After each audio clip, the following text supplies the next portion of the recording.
talking about Mass Effect 2, one of my all-time favorite video games, and I love it so much. So, there are many moments of this game I would like to discuss, and we do not have time for them all. First off, I'd like to give a little appreciation for this epic title screen, one of my favorites that really sets the vibe and the mood that the game is going for. Yeah, let's get in there. So, I want to do all of my favorite moments from the game. However, it's so much. I think when I originally started this and I put all the footage together, I had about 21 hours worth of footage, and I cannot rant for that long, nor am I planning on editing that lengthy of a video. So yeah, we're gonna cut it down a little bit, so I have about 3 hours of footage here, and we'll just try to get to the most important bits for me. So there may be some bits that are missing, and I apologize, but I tried to do my best.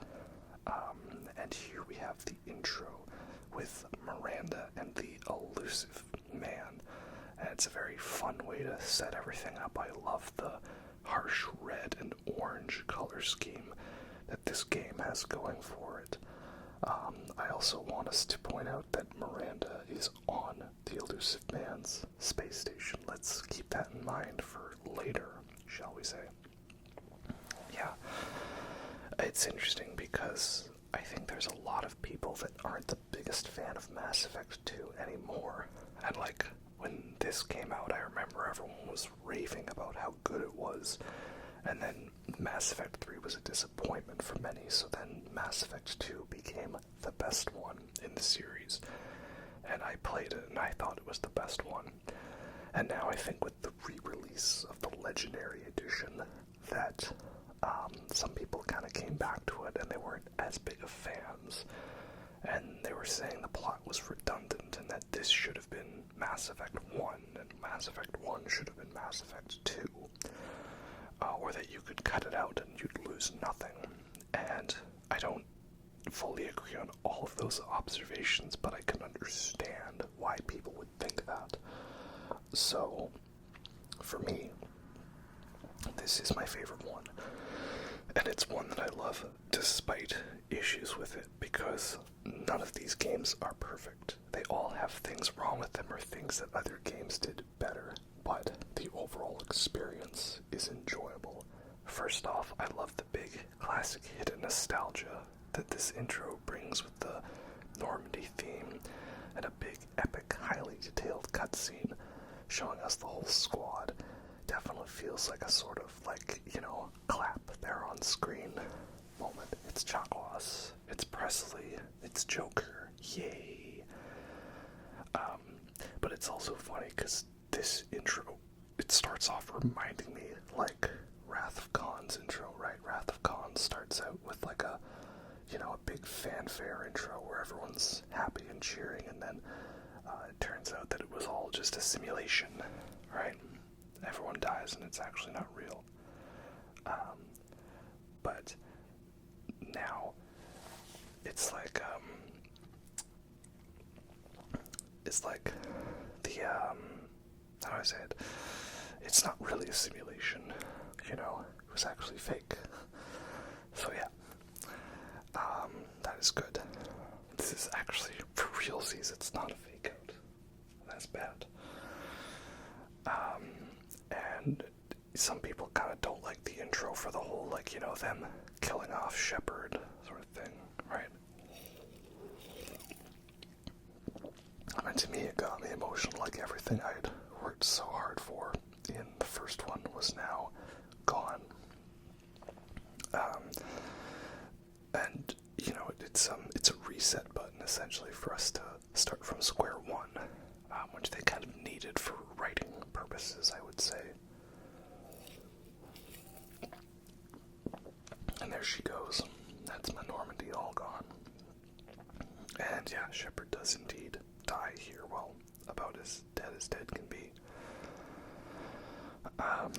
Yeah, so it was definitely a framing and narrative device to allow us to start from scratch to justify a new character creation look. And there are many things that Mass Effect 2, I would say, does wrong. Some that technically make it the quote-unquote worst in the franchise. And some things I do not like whatsoever. But again, does the overall message and the style and the experience succeed? Well, for me, it does. This is Mass Effect 2. Yeah. So, of course, everyone talks about they got rid of the thermal clips, right? Or they introduced the thermal clips that got rid of the regenerating ammo. And the gameplay is definitely a lot more, cover shooter based, right? It was trying to be a little more mainstream. It was like similar to Dead Space as the games went on. The gameplay got better, but the story got worse. Or like BioShock, right? So here we go. This is my attempt to fix up my Shepard character, give him a little bit of tweaks and touches. Again, we are going for a character kind of like Isaac Clarke. That's the goal, because again, these two games, Mass Effect and Dead Space, are actually the same game. You just may not have realized it, but we'll get there when we get to Mass Effect 3. And we are going with engineer class because Isaac is an engineer. So yeah, that's that. Let's get on in there then, shall we? And of course, we have the intro where we learn that human colonies are being abducted by an alien race referred to as the Collectors. Now, I really love the setup to this game, because I felt Shepard's frustration here. Like, I wanted the old squad back. I wanted to do things properly and be a Spectre and work with the Council. And the game basically says, no, you can't do all of that. So, for me, that, worked narratively, and then I build my new crew, and I warm up to them, and I'm like, yeah, we're a good squad. We've got this. Of course, there is the fact that Cerberus has been reworked from what it was kind of hinted at to be in Mass Effect 1. And that is that in Mass Effect 1, they were like a rogue Alliance Black Op that was experimenting on aliens and kidnapping people and killing them. And here they're meant to be, we're just working for humanity. Yeah, I swear, guys, it's all chill, it's all good. So that's a bit of a retcon, I will say that too. But again, it was things that didn't bother me. I think the big thing is how much of the changing narrative bothers you. That will determine your ability to enjoy Mass Effect 2. So yeah, on paper, this is like a horrible intro, right? I've lost my ship, I've lost my crew. The game is basically telling me, yeah, you don't get this person, and you don't get this person, and you don't get this person either. So yeah, this kind of sucks, but again, that's part of it. And the first couple missions are definitely very much, introducing the more cover-based shooter mechanics. It's a lot less running and gunning and spamming a bunch of powers, as it is, sitting and waiting and taking pot shots. But of course, that was because cover-based shooters became all of the rage, 2007 onwards. That was the thing. So I understand why they kind of made it to go along with that, which, is unfortunate, but I digress. So the thing also, what I like is that this game from the very start has a good, solid push. This is a suicide mission. I hope you guys don't mind that word. I'm going to be saying it a lot. Usually I kind of jokingly censor it to Sudoku. But I'm going to be saying it. That's what it's called. This is a suicide mission. That's the big thing of Mass Effect 2, so I apologize. And I feel like it has the best driving force, because Mass Effect 1 takes a while to get to the main plot, which is, find the conduit, go to Ilos and stop Saren, and then Mass Effect 3, it's rescue Earth, but there's so much other random stuff that comes up, it feels like we lose that plot. Where's Garrus? Good question, indeed. This one is just, okay, we gotta go through the Omega 4, really. We need a team. Everything feels in service of that plot. I love it. And yeah, again, this is the bit where I try to ask everyone, like, where's my squad? I want them back. And the game says, sorry, no, you have to hang out with this new group of friends. You know, like, I just moved high schools and I want my old friends. Oh, no, you're gonna make new friends now and it's gonna be so much fun. Right, little Timmy? Won't you enjoy hanging with your new friends? And no, I won't. Especially because the first few they bring you are kind of lame, right? Like Jacob, well, yeah, he's not great. We're not gonna lie about that. We don't really like Jacob that much. I'm not gonna come in with some hot take that he's actually the best. I don't like him. Because he's boring, he gives bad advice, he hates on everybody, and he has nothing much to add to the story. He doesn't really get many great moments either. Miranda is cool, but I feel like if you don't romance her, you don't get as much of her character development as you could. And I don't romance her, because in this one, I'm already romancing Tally. I'm joining the Tallymancers at last, because she is going to be the place of Ellie Langford for my character's roleplay. And yeah, again, the connections between Mass Effect and Dead Space. Well, the start of this one, we've been out of commission for 2 years, and we awaken in a very unknown environment that's very clinical and sci-fi, more so than the previous ones. And there's a bigger focus on action and set pieces.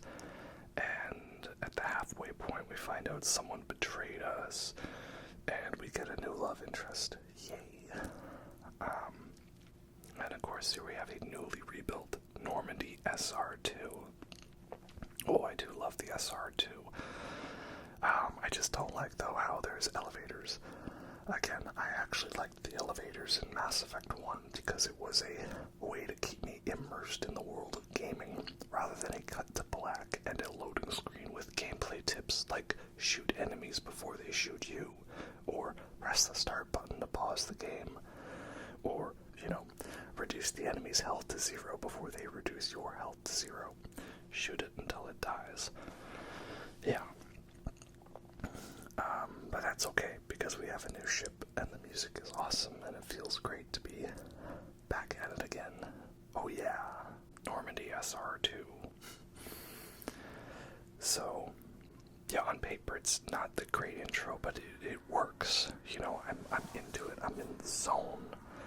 I actually remember playing the Mass Effect 2 demo back on the PS3, and I wasn't into it at the time, but that was because it was different from what I was expecting. I didn't play many role-playing games back then with lots of story and dialogue. So that's it. We're back out into the fray. Here we go. And our main thing is assemble a team. And the XP is different. You earn it now from mission screens with a end screen from the elusive man and like a summary, and I think that's pretty cool to highlight that he is watching all the time. You know, Tim is watching.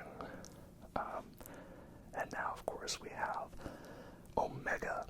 And I love Omega as, like, the first location to go to. Because the game opens up a lot more. You can go anywhere and do your primary missions or your side objectives. But I love this because something about Omega gives me Titan AE vibes. I don't know, it's the red color scheme, the kind of seediness to it. Am I the only one that is reminded of Titan AE? Am I the only one that likes that movie? And we have Afterlife and the disgruntled Elcor. Oh, very funny indeed. Yeah, because again, red is the main theme here, and this is a much more darker and gritty and grimy game. And not to say the first one wasn't, there was a lot of sleaziness in the first one, but they really highlighted it in this one, so I like and appreciate that. And now there's Batarians everywhere, and people are just trying to shoot you on the spot. I like it a lot. Yeah. There's so many good and well-written characters, and now we've actually got a bit of a budget put into the cutscenes because, yeah, we still have some of these holes standing around in a triangle formation ones, but it's not like every cutscene is like that. Even just from the beginning, you can notice that, so I like that. It's got a little more pizzazz, and it's not over-stylized yet. Not like what they did with Dead Space 3. So yeah, what can I say? I like that a lot. And yeah, so that's a good color scheme, and the game, I feel, is also just more scary overall. It's just more like we go to the edge of the galaxy, shall we say, to really scary places. And here, of course, we have Carrie Ann Moss herself, Trinity, as Arya T'Loak, the badass Asari, who is the ruler and queen of Omega. Oh, love her so much. And, you know, we've had some badass Asari already before, but Arya's pretty awesome for that. Not that she does much in this game, but she doesn't need to. We just know from the way she talks and acts that she means business. Right? Like she says herself, I am Omega. Ah, love it. We just get these bits where, like, it's just more beautifully shot, shall we say. Like, I mean, odd to say when, you know, we're talking about video games. But, yeah, that's really how it is. So we do some fun side quests for her, which I really like to do with the Patriarch. And of course, there is only one rule: don't fuck with Arya. Morden broke that one rule, alright? And Rex may or may not have fought her. He fought with someone Asari for a while. Maybe she was different. Toss me out the airlock. Hey, I think Jack would be proud. So yeah, Arya's great. You know what's not great is the Firewalker, the Hammerhead. We're not going to show much of it, but I have to acknowledge it a bit. Also, I like the hacking minigame because it's something, you know. They took out the minigames in 3, and now there's just nothing. They took out so much stuff in 3. I didn't show any planet scanning footage. I didn't hate the planet scanning, though. It's kind of chill. It's kind of zen. Kind of neutral, you know. It's just sort of vibe, right? And it was a breakup from the franticness of the action. So there was good pacing. Anyway, here's the Hammerhead, and I hate it because this thing has armor made of wet tissue paper. It has more mobility than the Mako. Okay, cool. It cannot stand up in a fight, and it turns any game on anything higher than normal difficulty into a game of stay back just outside of an enemy's aggro range and launch weak-ass missiles at it. Like, these rockets feel like they should tear through solid steel, and it takes like 12 of them to weary either just a regular Geth trooper. Like, I do not like it. Give me the Mako back, please. And we don't even explore planets much in this thing. We have a couple of preset missions, just with like big glowy objective points. I don't like it. Alright, next up, we're giving a shout out to Zaid's loyalty mission. Zaid is an interesting character. He was DLC, not an original character, but for me, he's always been in the game because they included him. He's interesting because he kind of reminds me of Jason Isaacs. I could just picture him as him. Alright, Lucius Malfoy. And he's definitely a lot more of a rogue, scoundrel character. You know, when you first meet him, he's talking about killing people, bringing them in alive. I think he highlights, you know, the dirtier, grungier characters in this one. And his loyalty mission highlights that too. It's interesting because, you know, this is one of the ones where you can make choices in it that determine whether or not you get his loyalty. You can be a renegade and, help him achieve his goal, which is pretty badass. Or if you want, you can save people. So I opted for the saving because I'm being Paragon, but I usually help save them because I'm like, why wouldn't I save them if I couldn't? So if you have Paragon points, you can convince him to join your squad. What's interesting is if you make him live and you do this loyalty mission after you complete the game, you can actually just leave him for dead, which is interesting. So yeah, he's a scoundrel, but he kind of learns to be with your crew, and we see him soften up a little bit in Mass Effect 3, which is nice. I think he's a cool character. It just would have been nice if he'd had a little more time to shine and not had his whole Mass Effect 3 version of dialogue on the ship. Of course, we have the Citadel again in Mass Effect 2. And I do not like the Citadel that much in this one. It's a very small area that only serves to have a couple of shops. There are not many side quests associated with it, and all of the coolest moments involve you talking to a person and taking a taxi to an actual interesting area. It is a far cry from the vast expanse that was Mass Effect 1, where you could have random encounters and even have combat. I really don't like that they took that out. And of course we have to do the classic thing of endorsing we gotta endorse the stores. Yep. If I give you an endorsement, then I'll get a discount, and I love how you can do things to get discounts in all the stores. It's very fun. So of course, we're gonna hit them with the classic Commander Shepard line. I'm Commander Shepard, and this is my favorite store on the Citadel. There we go. And I love how you can have every store as your favorite store on the Citadel. It's hilarious.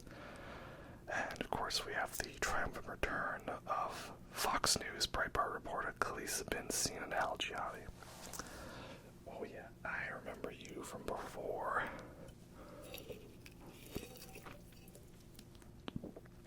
Yeah, I remember you. Alright, well, yeah, smear job on me. I see your lies. Now again, we can totally punch her again if we want, but regardless, we are going to give this a try. Let's humor her, alright?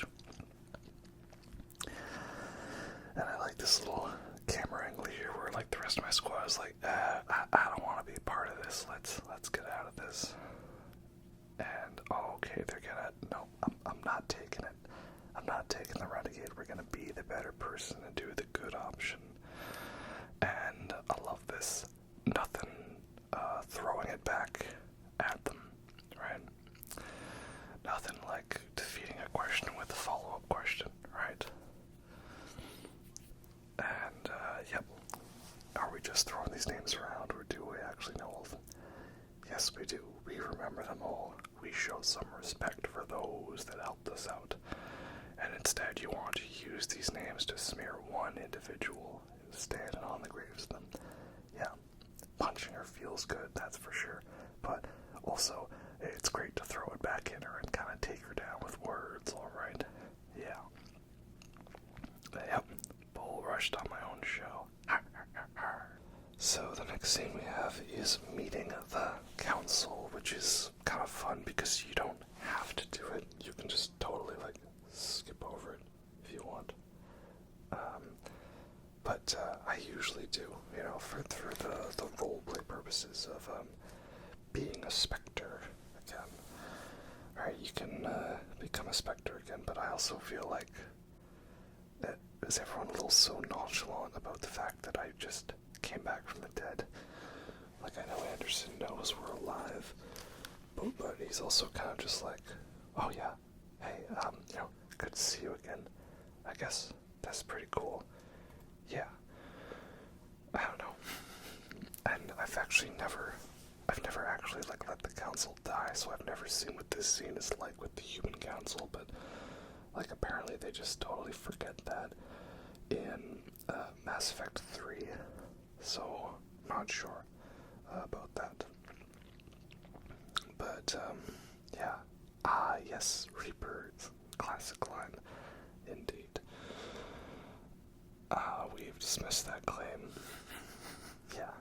So, unfortunately, nobody else believes us. And again, more of a aliens connection in that, what is it, like how nobody believes Ripley about the xenomorphin aliens, nobody believes Shepard about, Vigil and Ilos and, the Reapers and all that, despite the fact that there was a giant one hanging out right in the middle of the Citadel.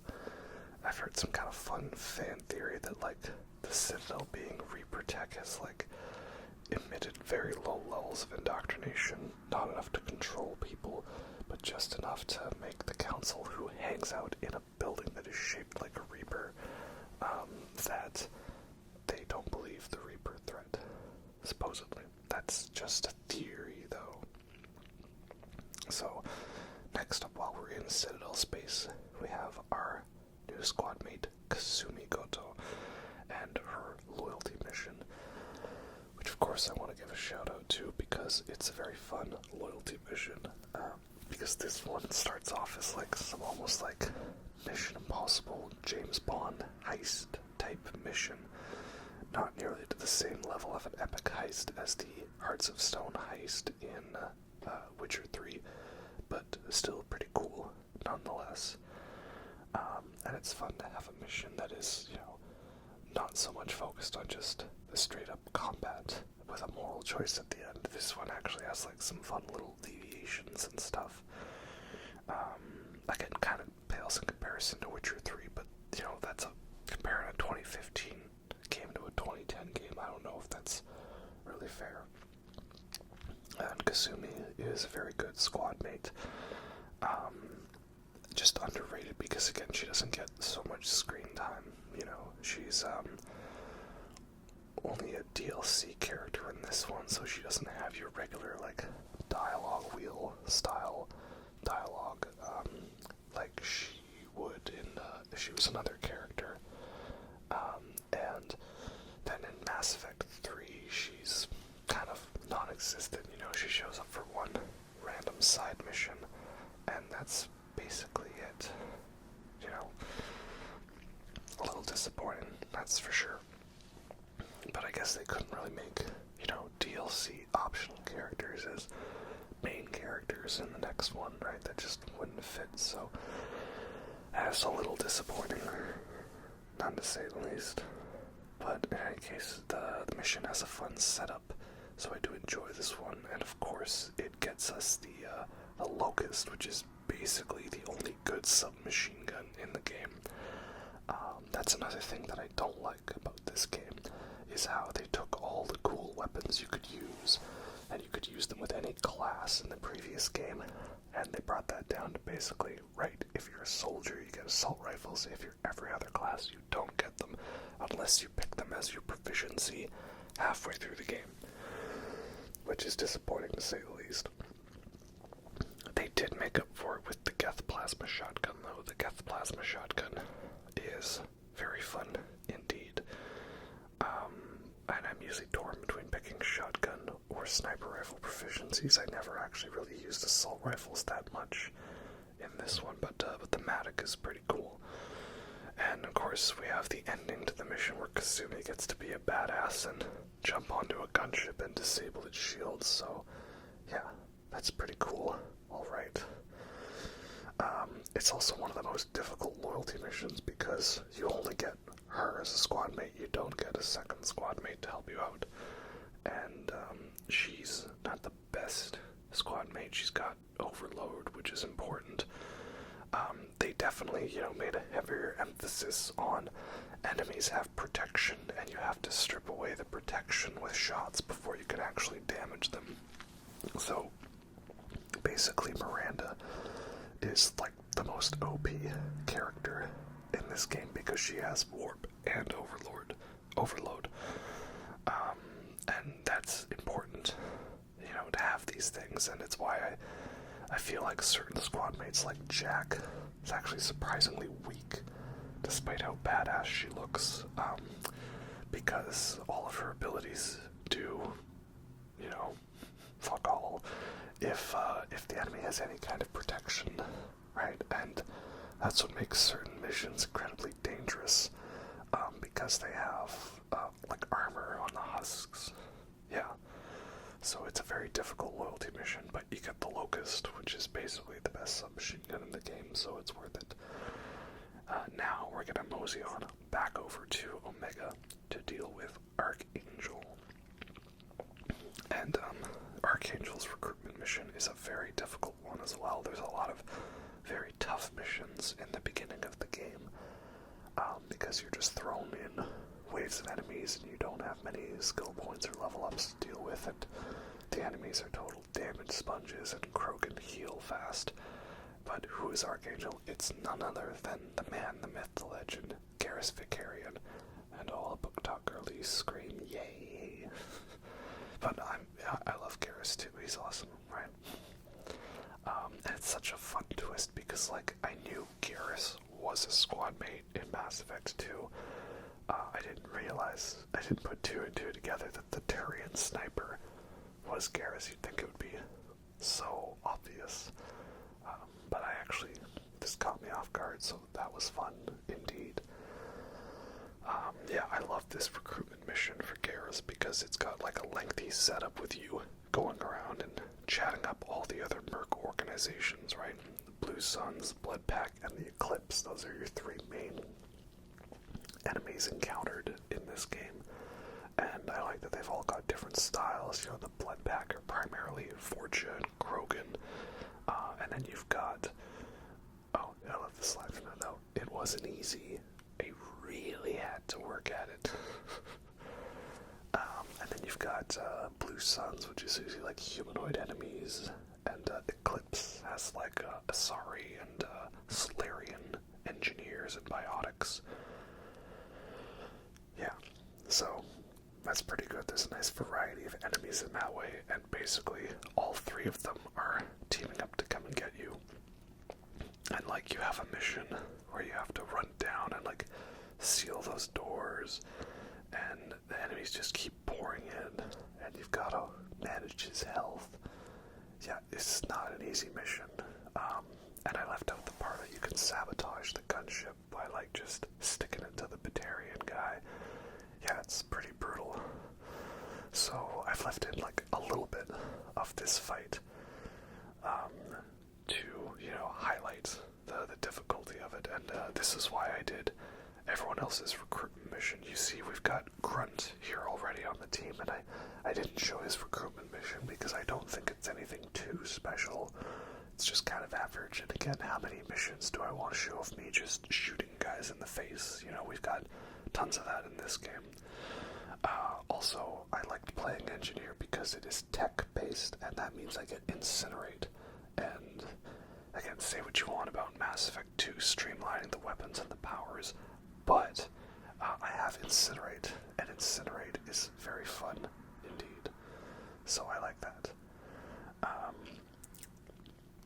And this is also where I was finding out that the tech drone is actually really good in this one, combat drone, because it like perfectly stuns enemies and they divert their entire focus to the drone.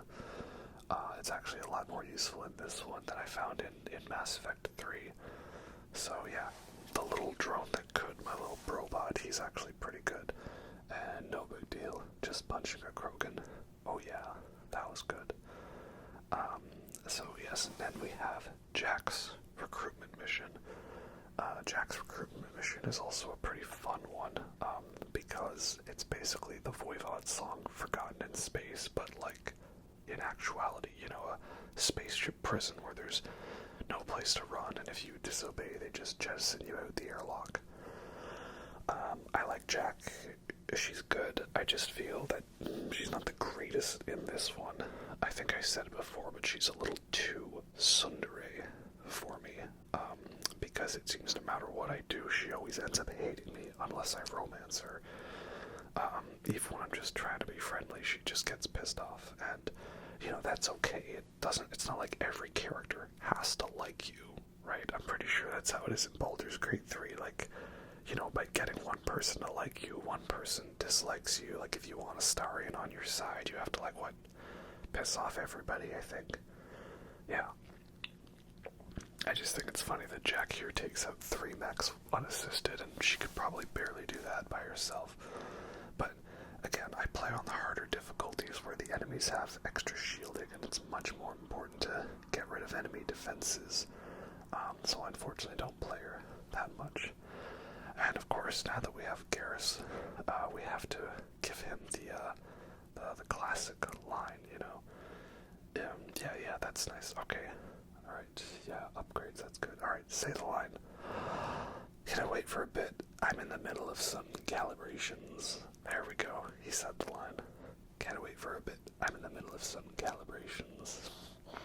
It's funny because every character has their whole I have nothing more to say line, but specifically Garrus's is the one that got memed, and I think that's because, Horizon's coming up, we'll talk about that, but Garrus anyways, more importantly, Garrus. I think his line is memed so much because it was the result of people trying to romance him and, like, going to him after every mission, like, Garrus, we'll bang, okay? And then he just gives you the line about the calibrations. So people heard it so many times, and they kept on going forth, and you had to realize that after you recruit him, he has nothing new to say until basically after the collector ship, I think, because he doesn't even give you his loyalty mission until after that one, I think. Anyway, here we have Horizon, and Horizon, this is, of course, we get news that the colony is about to go dark because they're being taken over by the collectors. And these are the seeker swarms that seem to paralyze people, right? And Caden's back. Yay. That is good.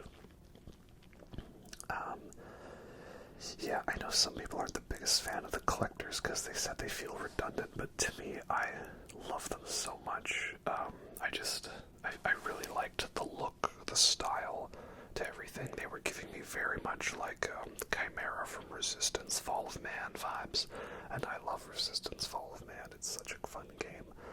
So the fact that we have an enemy whose primary thing is like aspects of that, yeah, I like that. And they look cool because, as is revealed later, they're repurposed Protheans that have been, controlled and taken over by the Reapers, and I love the ominous skybox in this level with the collector ship like looming over.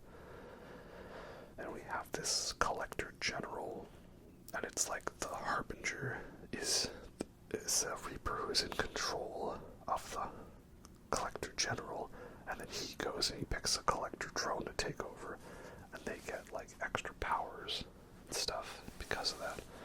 So yeah, I think that's pretty cool. And Harbinger is annoying, but like that makes sense. I think this game does a good job of like, oh, there's a Praetorian. I never noticed that before. Like, it's always tough when you need to design enemies that are meant to be terrifying and difficult to fight against, but you also need to make them scary for the player, but you don't want them too frustrating.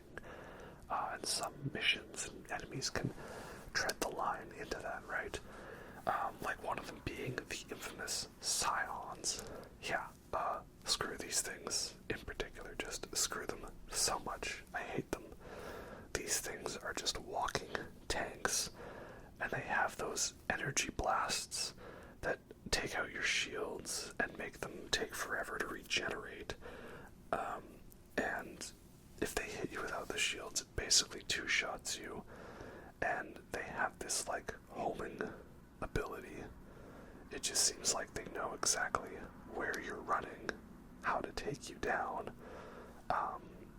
And your health takes forever to regenerate. Like, can I heal now, please? Thank you. Yeah, so, they're annoying. I hate them, right? These guys verge almost into the territory of more annoying than scary.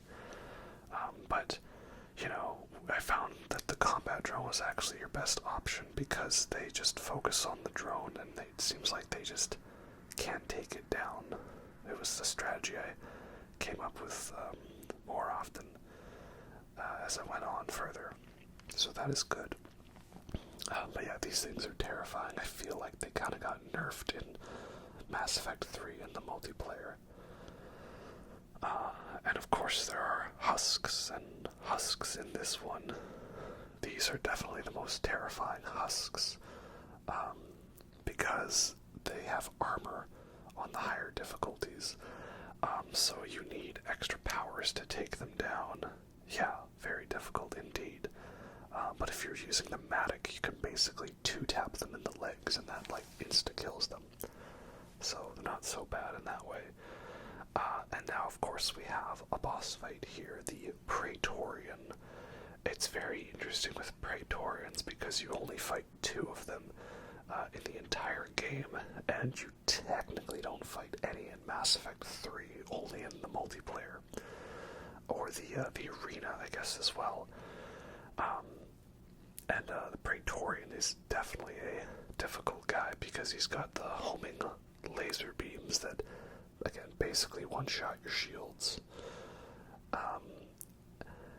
And it's weird because I seem to remember playing this, like when I originally played it, and thinking I was like on my own, like my squad was useless, but no, they're useful.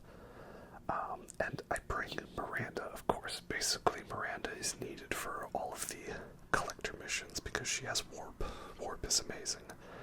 And I bring Garrus, but they never give me the line. I don't know. Somehow it was like, we had a conversation about how, the defense cannons can help fend off the collector ship, but we need them to be properly calibrated. And I vaguely recall one time getting Garrus to somehow be like, oh, yeah, calibrated, yeah, one of us should be able to calibrate those guns, right? And it's just like, I know where you're getting at. But in a way, it's kind of funny that the rest of us talk about guns needing calibrations while Garrus just stands there like, saying nothing. No, you've got nothing to say, bud. Oh, okay then, well, that's nice. So again, it's basically like a battle of attrition, you know, like just a constant barrage of like taking down the barrier and then weakening it with armor until it heals again, right? And then resets the barrier. And it's weird, I don't know why, but it seems to me like this one is actually more difficult than the collector ship one, which you'd think wouldn't make sense because the collector ship one you have to fight with extra enemies. Yet this one feels more difficult, I don't know, and you'd think the terrain was more balanced. I'm not sure how to describe it. Usually this guy takes me a couple of attempts, and the collector ship one, sometimes I don't even die to it. I don't know how to say it. Also, you can see that I'm refusing to use my heavy weapons ammo because this is my retirement special weapon, okay? I can't use it until I absolutely need it. I need to save it in case of an emergency. Is our current situation an emergency? Well, there is not a Geth meddling with my calculations and telling me how to do my job, so I would say, no, this is not an emergency. It's funny how I put all my research into researching the cane, only to not even use it. I use it 3 times, I think. 3 times, and you'll see all 3 of them. But, are we dead yet? Hey, no, not yet. So yeah, it's just a constant barrage. Also, it's crazy to think that I beat this on Insanity, on the original Mass Effect 2, which was more difficult because you got so much less ammo, and the ammo did not spawn nearly as frequently. So that's kind of crazy to think, you know, they definitely improved the ammo drop in this one, and they fixed the way the Renegade and Paragon worked. Because originally you had to, like, it was based off of your percentage, so it wasn't necessarily how many Renegade points you had. It was, did you go 75% Renegade of the available points so far? So that's also unfortunate. It was definitely the worst for the role choice in this. But again, it's something they touched up in the Legendary Edition, so that's good. And yeah, that is one epic boss fight down. And say goodbye to the glorious skybox. Obviously, I have not shown the entire mission, but it's definitely a very scary one because you're finding all of these paralyzed colonists, and the collectors are kidnapping them, and it's the first real time you fought them, and they're definitely creepy. So I like them. I mean, I also like the Reapers as an enemy in Mass Effect 3. You know, the way they're sort of, insidiously using your own squad mates against you and your own people, right? Husks, cannibals, brutes, scions, and all them. And yeah, this is where we finally get to reunite with Kaidan. And it's I've actually never had this situation play out where it's like a character I'm romancing. And yeah, it's one that some people take issue with, right? But again, I feel for what was available at the time for them to make it as a game, they did a pretty good job with it, right? It'd be interesting though if we could have some more cut content with Garrison Tally. It is unfortunate, right? Like with so many squad mates, I feel like the reach was greater than the grasp. We have so less interactions, and I don't know. Some people don't like the Cerberus dynamic. I like it because it's basically like, we're the only ones that can do this, right? It's been very much made clear that the Alliance and the Council has no interest in stopping the colonies, no matter how much evidence is presented. And yeah, Cerberus is the only one that's actually doing what needs to be done. So I like that. It's we have no choice, really. Well, we have a choice, but it's not a good choice. The only thing I don't like, though, is that sometimes the renegade choices in this one feel not so much like between Dirty Harry or Captain Picard, and more just between smart and dumb. Like, sometimes the renegade ones are like, I don't like these people, this is a bad thing, and this is not good. And, you can try. Like, I'd only do this for the right reason, which is what I'm doing. But then sometimes Renegade's just like, well, yeah, you backstabbed me, betrayed me, and lied to me, but I guess you had your reasons. You're cool, bro. I don't like that. Renegade sometimes is just the wrong choice. The dumb choice. Also, you may have noticed now I'm using the recon hood. Why? Because again, we're cosplaying Isaac Clarke in this one, and whenever he's in battle, he has a badass helmet on with glowing eyes.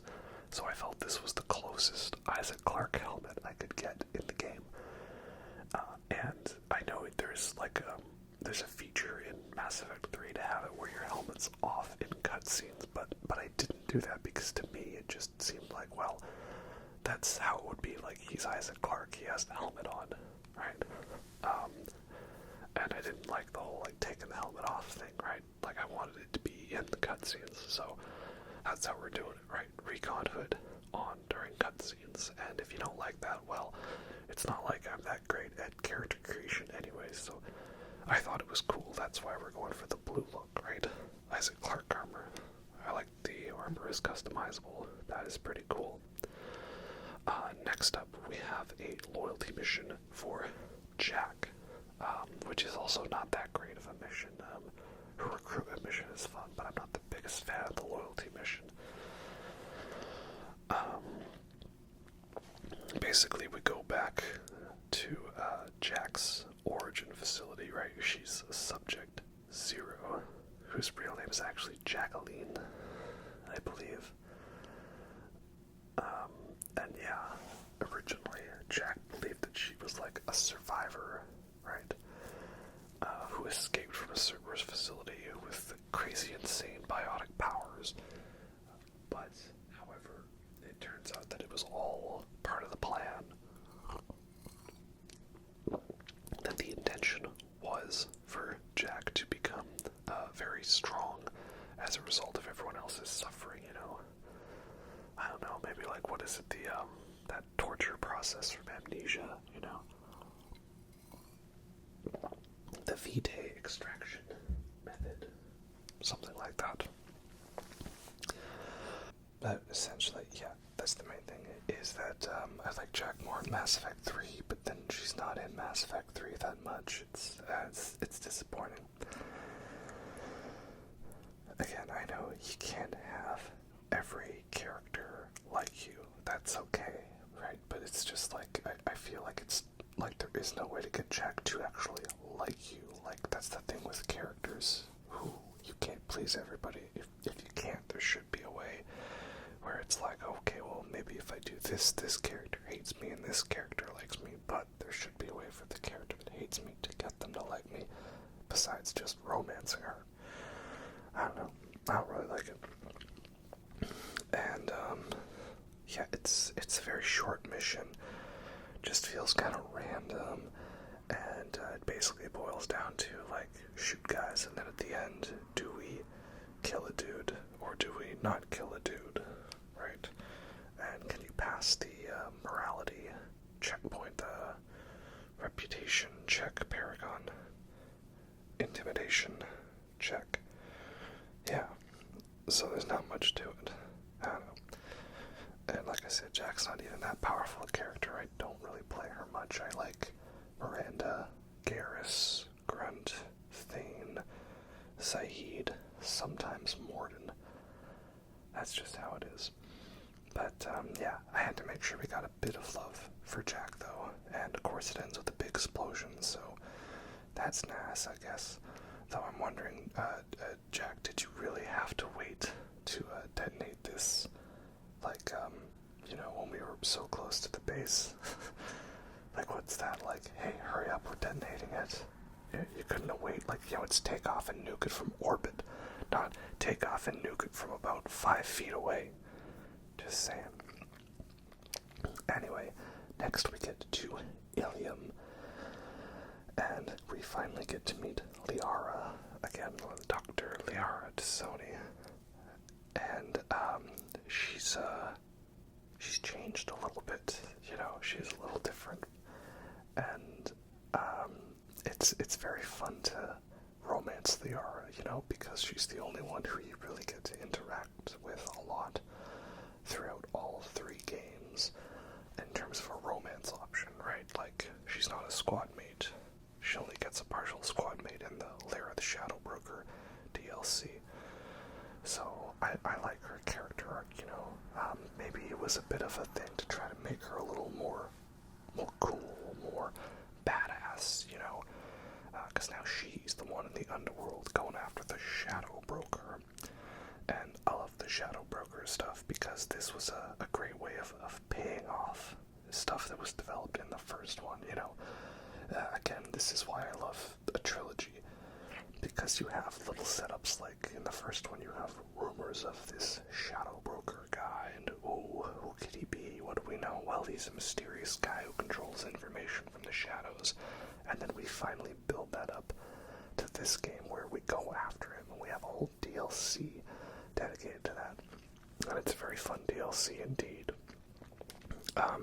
And I'm okay with it being a DLC because plot-wise it does feel very separate from the encounters we have in the game. But then again, it does feel a little empty, you know, it's basically just like, Liara's like, yeah, I'm gonna go after that Shadow Broker guy. Anyway, you have a good one. But then again, my complaint about what isn't DLC is kind of irrelevant now that it's all been automatically included into the game. It's just simply part of it. And yeah, Liara, I guess, recovered our body and sold it to Cerberus because she'd hoped that they might be able to recover us, right? The Lazarus Project, and this was a thing, I like how they went into how much detail about how difficult it was, you know, maybe it's not really scientifically possible, but this is science fiction. So now, the DLCs are tricky for me to include story-wise because I actually waited until the end game to play all of them. But for narrative purposes, I want to end the video on a nice, strong note with the finale, so we're going to include the Shadow Broker DLC here, which I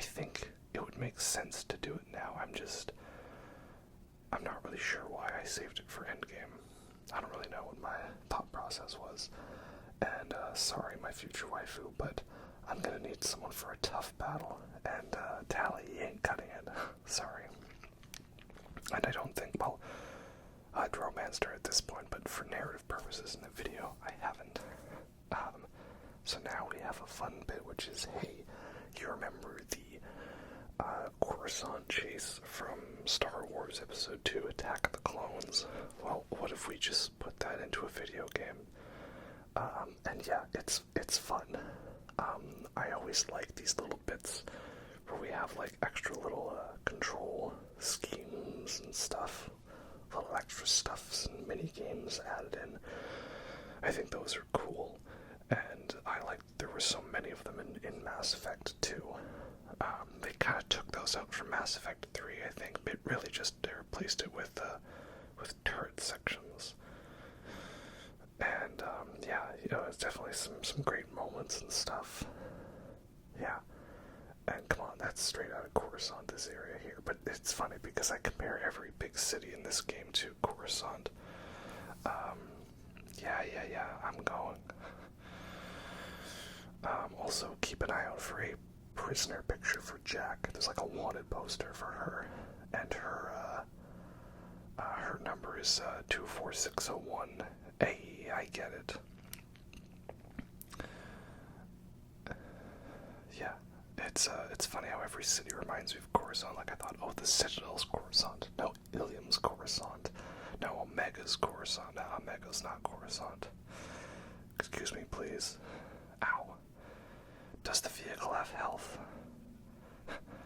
It's a taxi. It has a fare meter. Yeah. Oh well. So, oh damn. Ow. Okay, I will just hack my way through it. The glitch. Yeah, so Lair's Shadow Broker, obviously I'm not showing you the entire DLC, but it's really fun because it's got like different phases to it, right? We've got investigation, action, fun set piece, a couple little fun Easter eggs, and it gets you some more quality time with Liara, who is cool. Not the biggest fan of how hard BioWare pushes her as the canonical romance, but she's still cool. I like her, and I sort of had her as a romance. I started romancing her in my very first playthrough, and then I switched over to Garrus. Oh yeah, sorry about that. I just had to do it, man. Couldn't resist. And yeah, but in this one where we started with Ashley and now we're going for Tally, right? Ellie Langford. So also coming up, we have to shout out a very hilarious Easter egg. That is the Red Room, the White Lodge from Twin Peaks, right? Or the Black Lodge. It's the Black Lodge and the White Lodge. And also a pretty hilarious, as we're slang, lower regions of an Asari. Oh.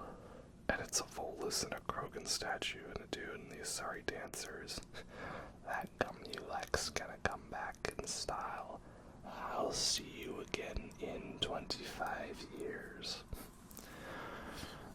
And then next up, of course, we have what's this planet called? Is it Haestrom? Or no, Haestrom is the planet with Tally. It's like, hey, something. Anyway, this is an awesome planet. We have this giant Shadow Broker ship, which like is following the sunset with like its big like solar panel shields. Yeah, it's such a cool planet. I don't know, it's weird. It's something about Mass Effect 2. It really feels like we went to the edge of the galaxy, even though we didn't. It just feels like we went to like the darkest, most desolate, unexplored areas and the scariest locations and really, really off the map sort of stuff, I like that. It's weird. There was kind of that aspect of Mass Effect 1 with the Uncharted worlds, which I actually, again, really loved the Uncharted worlds, and I hate that they took that out. But I don't know, we still had that feeling in this one, and something about Mass Effect 3, I didn't get that vibe from it, which is weird because you do go to a lot of scary places, but it just felt like we were always going to, like, places where everyone had been hanging out already, but then here we're going to military bases and stuff. I don't know, it's hard to feel. This feels like the darkest, scariest, grungiest of them, and that's why I like it. And again, I cannot show you every single bit, but if you know this DLC, you know it's awesome. We have to show the final conclusion, which is the fight against the Shadow Broker, who is a Yogg, a ancient pre-spaceflight species. Yeah. So it's a nice, fun way to end it. You know, nothing much, just a good old-fashioned boss fight. And of course, Lair's main reason for going after him is that he has her friend Farron, who is a Drell. And Drell are a really cool alien race introduced in this one. I like them a lot. We'll get to Thane eventually. And yeah, he tried to sell us out to the collectors or something. But yeah, he's pretty cool. I like him. And I didn't include all the dialogue. I don't need to, right? It's fighting time, and oh no, my squad mate's knocked out. I guess it's just the two of us. So yeah, fun fights. You know, it's a bit of a switch up from the usual cover-based shooting because there's the whole melee thing added into it. So I like that. The only thing I don't like is after you win the DLC, you have this cool base with like info and investments and the hidden diaries and the files, and I like all that stuff. That stuff's cool. It's just, okay, I get it that this is in the middle of nowhere, this planet, this system, but it means I don't want to ever go and visit. Like, look, I'm sorry, Lair, can we do a bit of a timeshare thing, okay? I'll go visit your place every second weekend, but then every weekend after that, I want you to come and visit my place. Yeah, that would be better. Just saying. And, yeah, I love this. Is this a Dune reference? He's got the Haestrom shield to deflect bullets, right? The slow blade penetrates the shield. I guess that's what it is. But yeah, the boss fight is basically stages of that, and he has a shield, and we fight him a bit, and then eventually we bring the lightning down on him. So, you know, not too much more to it than that. But pretty good. Overall, it's a fun way to end it, and I didn't show the whole fighting on the outside of the ship, but that's cool too. So, it's probably the best DLC in Mass Effect 2,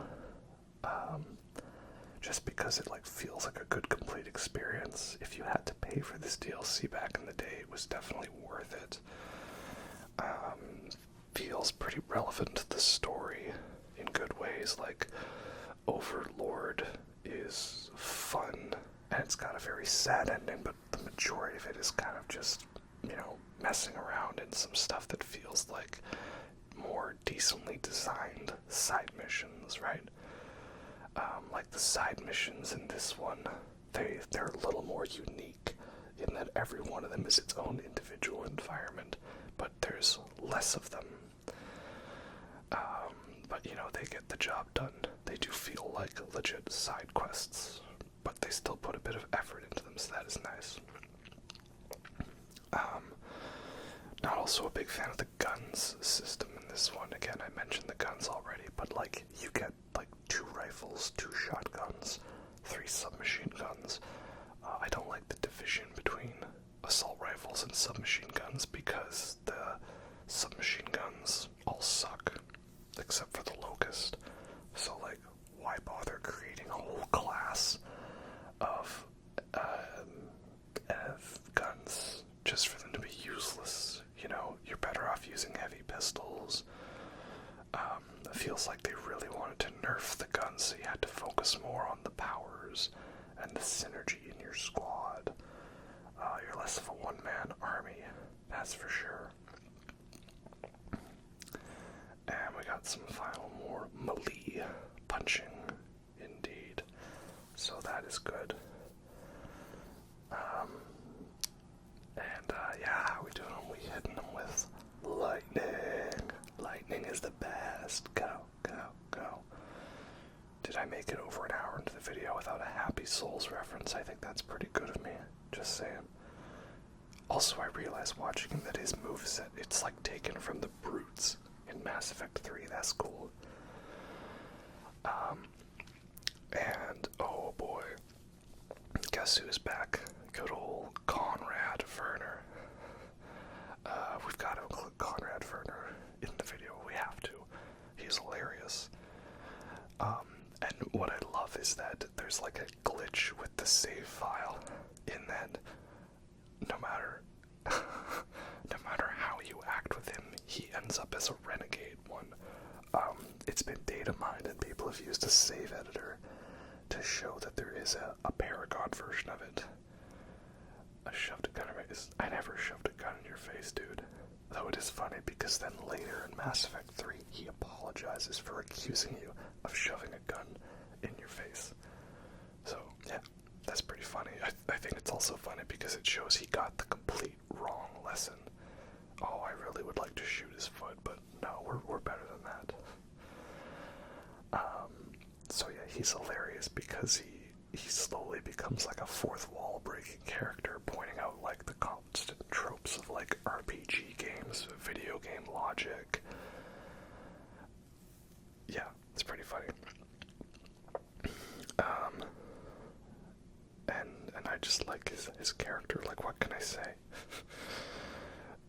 And he's a cosplayer. And I love it. His wife paid off-world.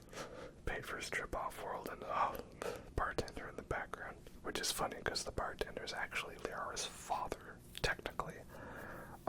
But then for some reason her model is like a generic Asari model in Mass Effect 3. And then I done goofed because I didn't talk like 4 times to Liara. I only talked to her 3 times, so then I never got a chance to talk to her mom. So I think her mom died. Maybe.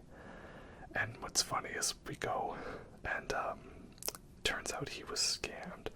And I'd love it if we lie to him. If we lie to him, we get this great response of like, Conrad, you actually helped. If it wasn't for you, bad things would have happened. Really? Really? I love it. He's great. We will be seeing him again in Mass Effect 3, where we'll have even more fourth wall breaks for us. So that'll be good. Indeed. Next up we have Thane's recruitment mission and all of the lens flares and dramatic lighting.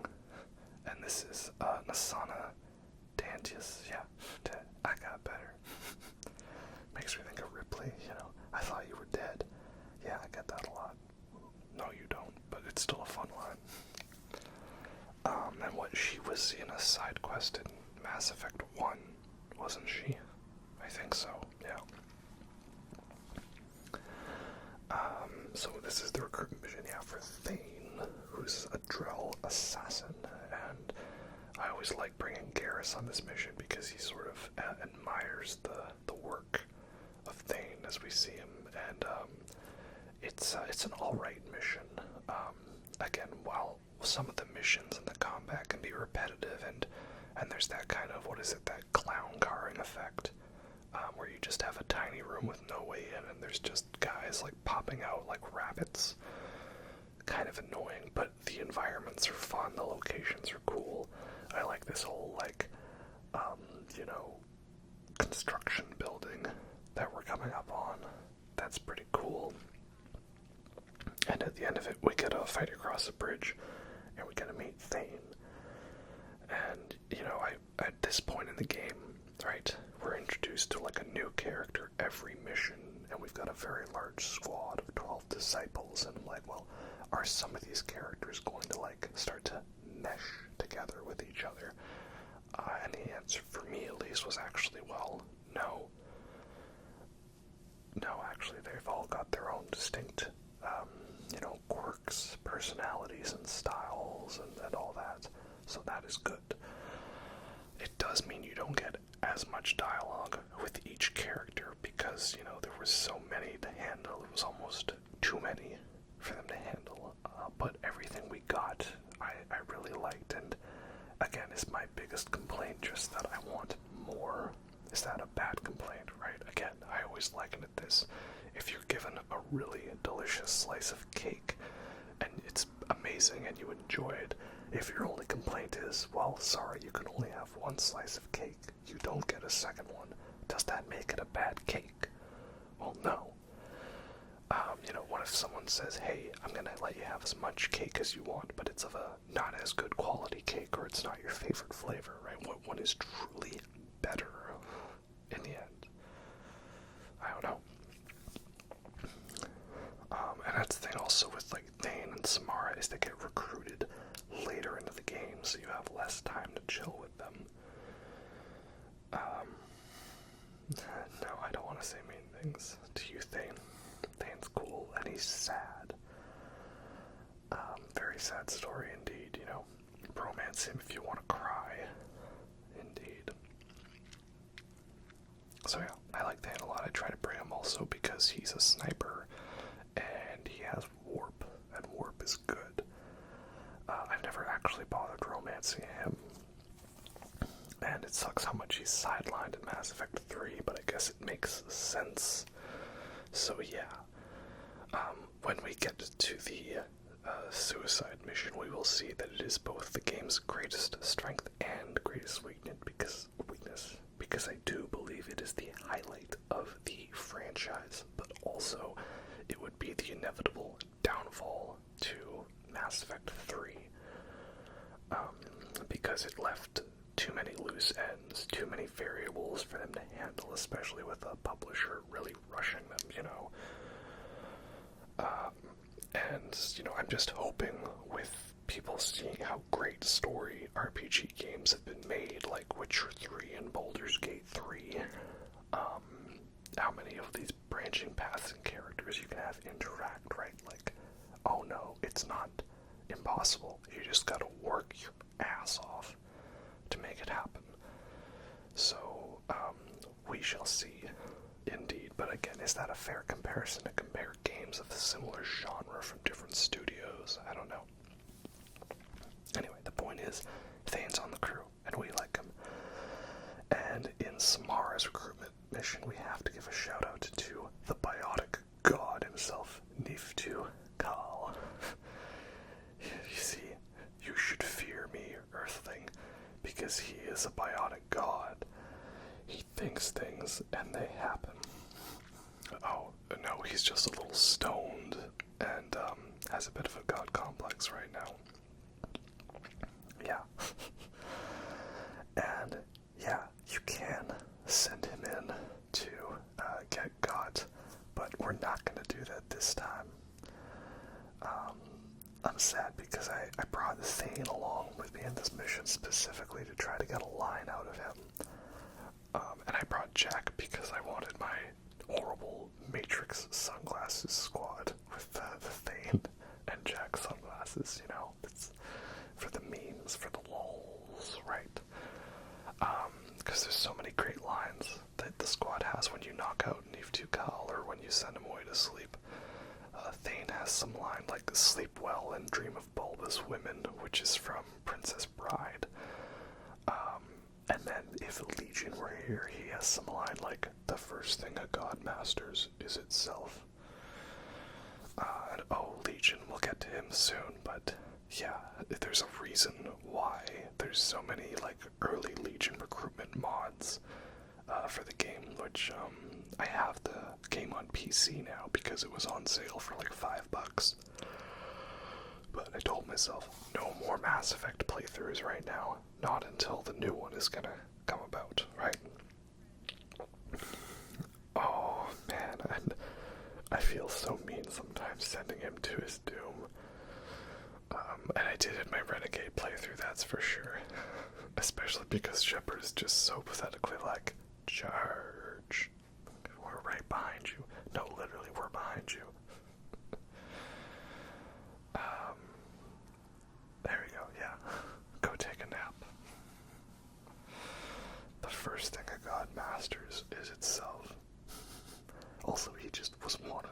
snack. He saw he was at the vending machine, he wanted some munchies.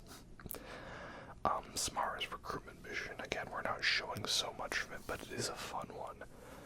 There's lots of character bits, choices, dialogue, and I do like her as an Asari Justicar. She's kind of more of a Jedi Knight, I think, than a Spectre.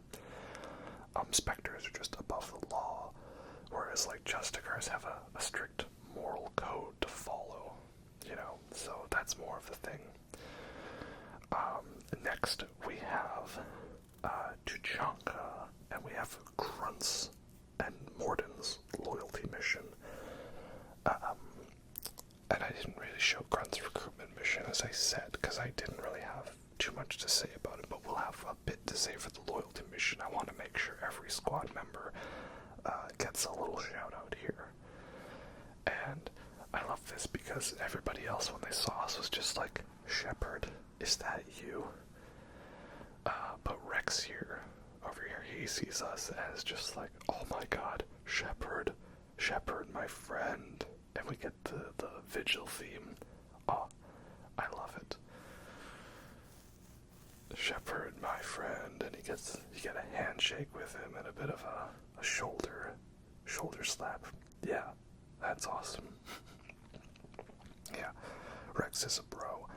I don't know if I could bring myself to do a Renegade playthrough without Rex. Like, that just seems so empty, Like, you mean to tell me that I need to go through Mass Effect 1, not recruiting Garrus, not recruiting Rex, and or killing him, and then just having Reeve, who even likes Reeve. And here we have Gatatog, Unvek, and Uveng is Michael Dorn. Yeah, Michael Dorn, the main Klingon himself, Worf, and I think that's so awesome, the fact that I already thought that Krogans were a bit of a Klingon-type race, and then we have the Klingon himself doing a voice. That's great. And I also gotta bring Garrus, of course, but mainly for he's got one funny line about drinks and Omega, And lens flares. It's weird, I like the lens flares in Mass Effect. They give it like a little pizzazz or a look on that with the film grain effect, but I hope people don't mind that I'm playing with film grain, just like how I play with motion blur, and some people don't like it. And, yeah, Grunt here. Again, why would you leave Grunt in the tank, right? Yeah, so Grunt, right, he is, like, meant to be, like, the genetic destiny of the Krogan. He's, like, a purebred one with, like, memories implanted about all different historians and experiences.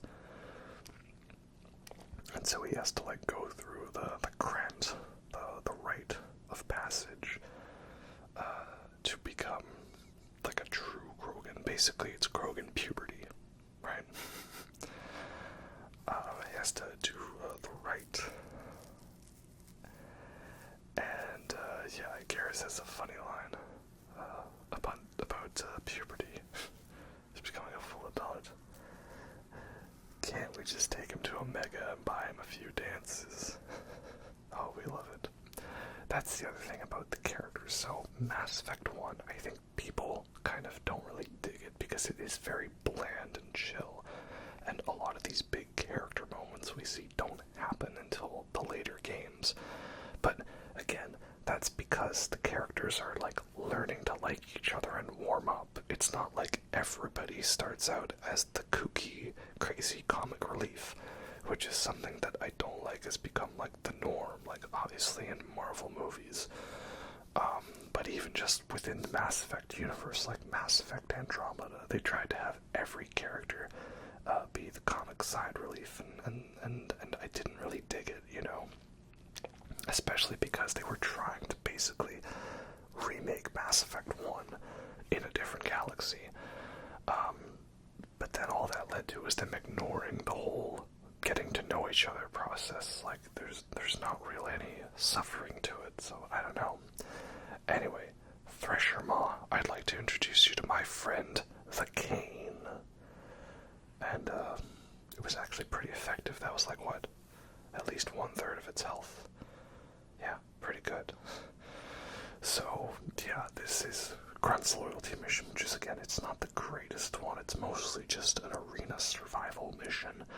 But you get to fight a Thresher Maw at the end, and this is like the only fight we get to do with a Thresher Maw.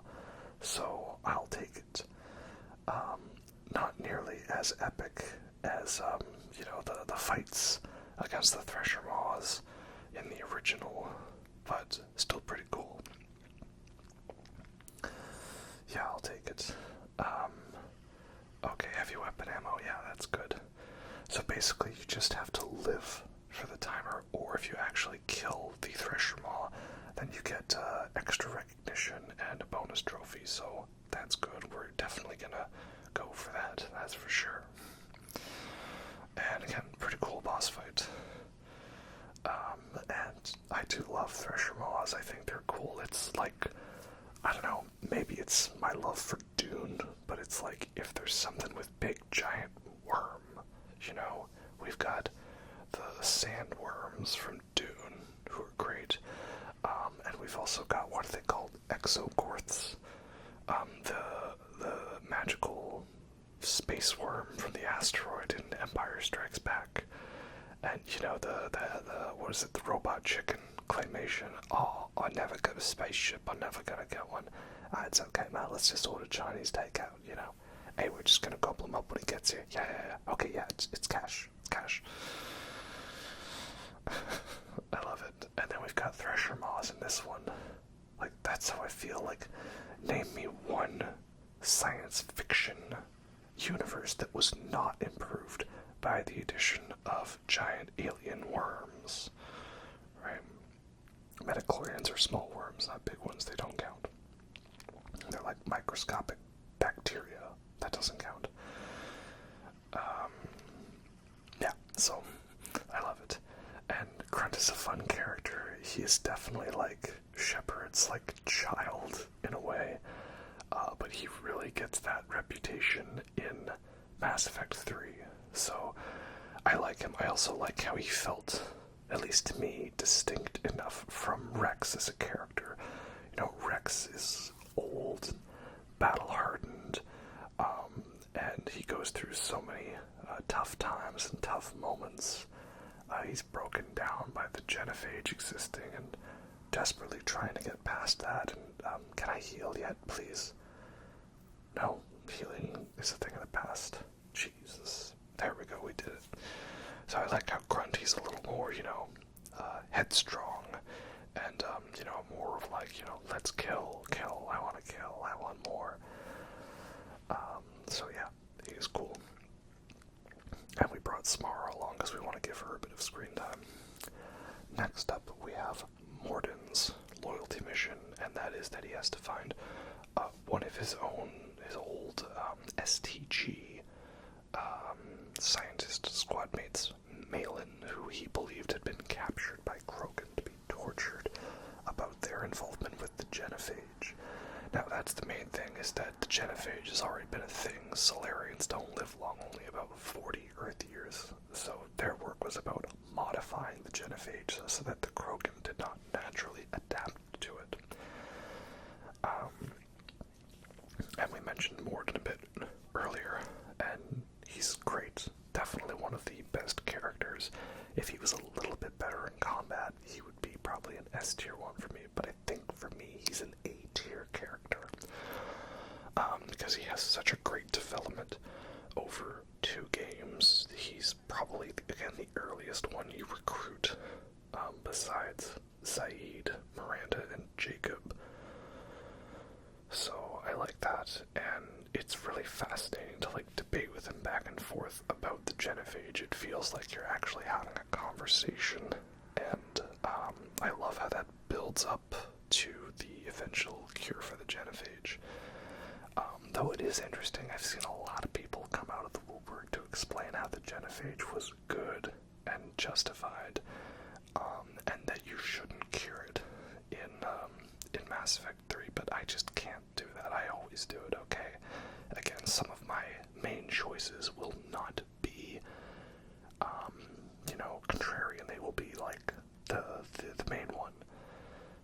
that's how it is, right? Again, like I'm playing male shepherd, but that's because every other playthrough I've done was fem shep. So this is actually new for me, but it's apparently not new for most people. Yeah.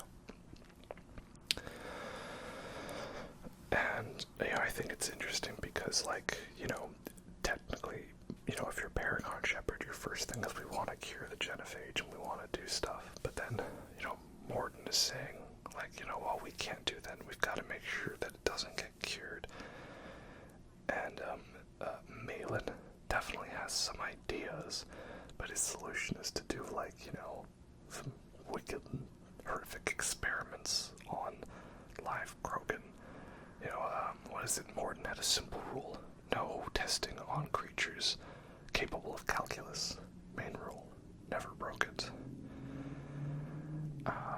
And yeah, the mission is mainly just, shooting through some Tuchankan environments. That part is not so special, but you do have that one bit where you light the pipe on fire to blow up and disintegrate that one Krogan, so that's pretty good too. I like that. Indeed. And yeah, again, we can, we can encourage or dissuade Morden about this, right? And, maybe, hey, do we have to kill him or can we do something else with him? And this is where I'm wondering, does he show up in Mass Effect 3 if we save him? I think he does, or we might get an email from him. I can't recall. Though it is interesting that the Paragon choice here is to save Malin's data, and this is the main thing, right? That, if you don't save the data, you're not going to be able to save Eve, the female Krogan in Mass Effect 3, which is interesting. It basically all boils down to this decision here. Did you do the loyalty mission, and did you save the data? And it does send, like, unfortunate but kind of accurate message. A lot of our main medical data we have uncovered was through definitely unethical experiments, but, it's the big question. Do the ends justify the means, right? I'm no expert in that. Is anybody? I'm not sure. And that's what I like about these series, is when you're focusing on the big questions, right? So, yeah, that is good, right? Kind of an unfortunate reflection of reality, shall we say. Slowly falling into view of Dream Theater. Well, my Portnoy's back in Dream Theater. That's interesting. It was right after I made a video on Dream Theater, of course. I hope the new album is good. And they're finally doing an evening with tours again, and I hope there's some North American dates on there,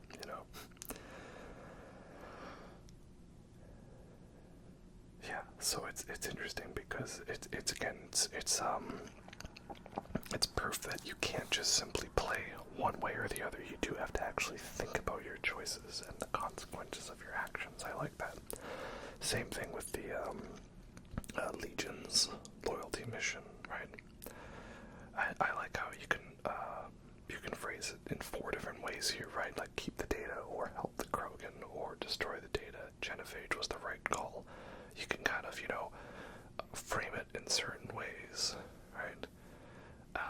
And it's interesting how this all eventually builds up to Morden proclaiming, I made a mistake, right?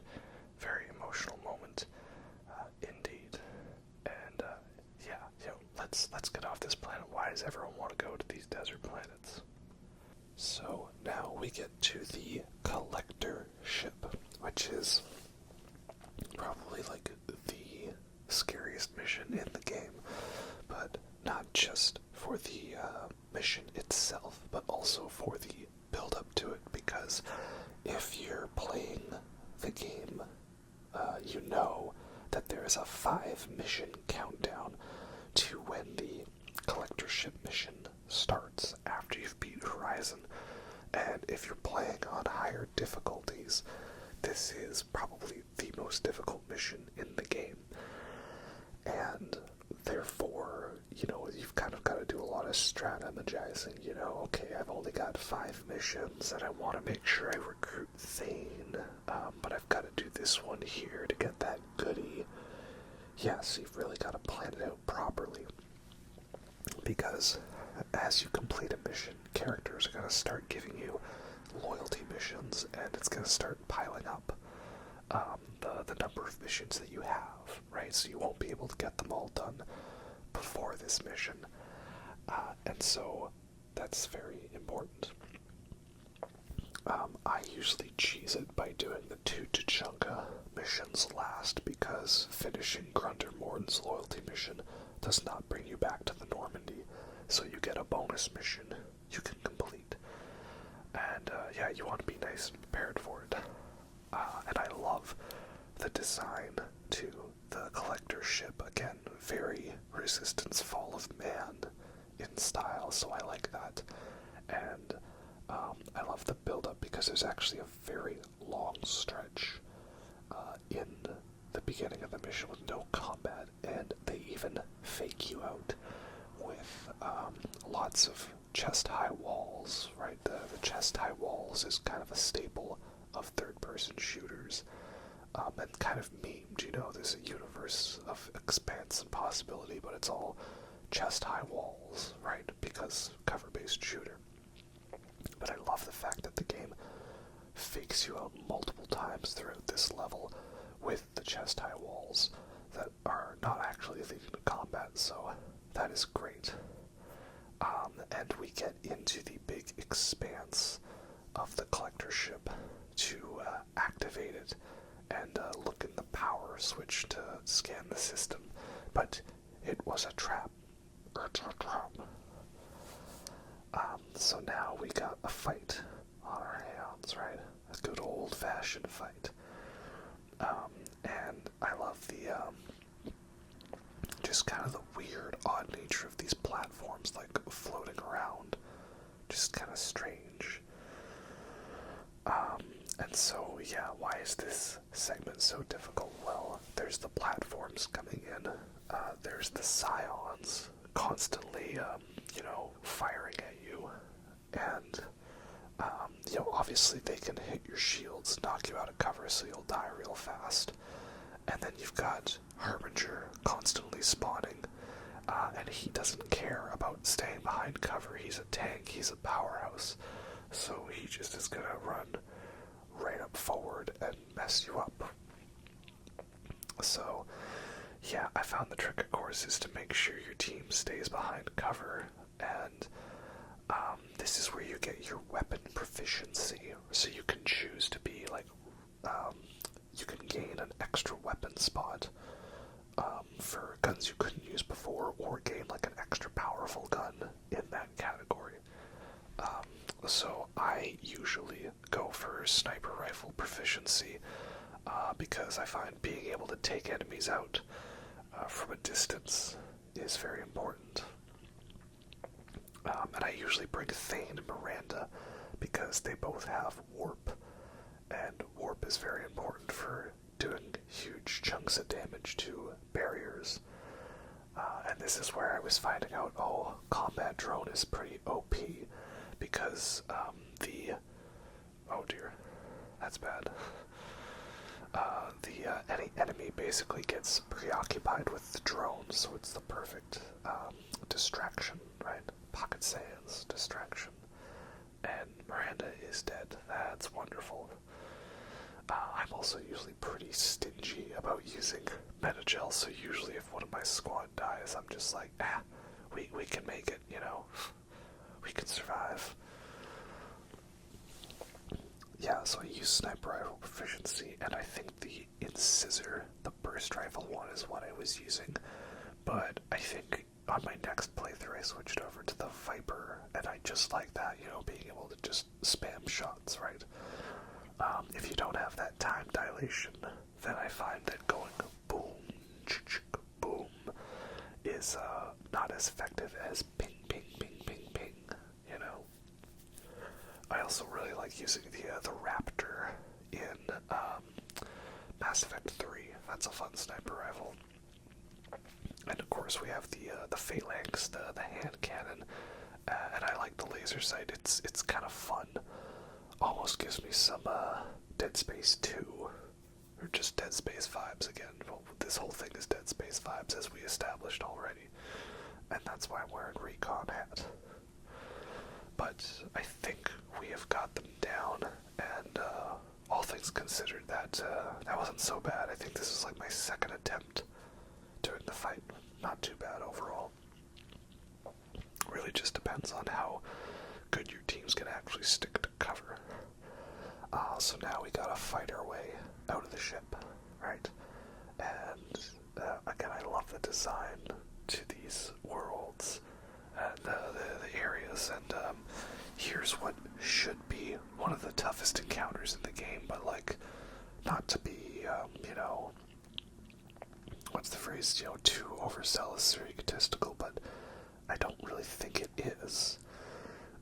Also, yep, there we go, nuke. It's important, we gotta make sure we nuke it when the barrier's down. Tank missile.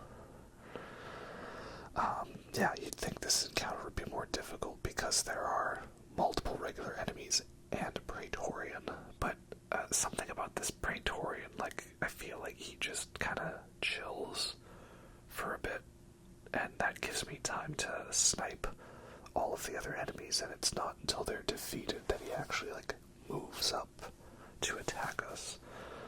I don't know if that's, like, part of the programming, if I just kinda lucked out, but that's the way it worked for me, so yeah. I had a little bit more trouble on the Insanity playthrough that I did, because again, here I'm playing on hardcore. So yeah.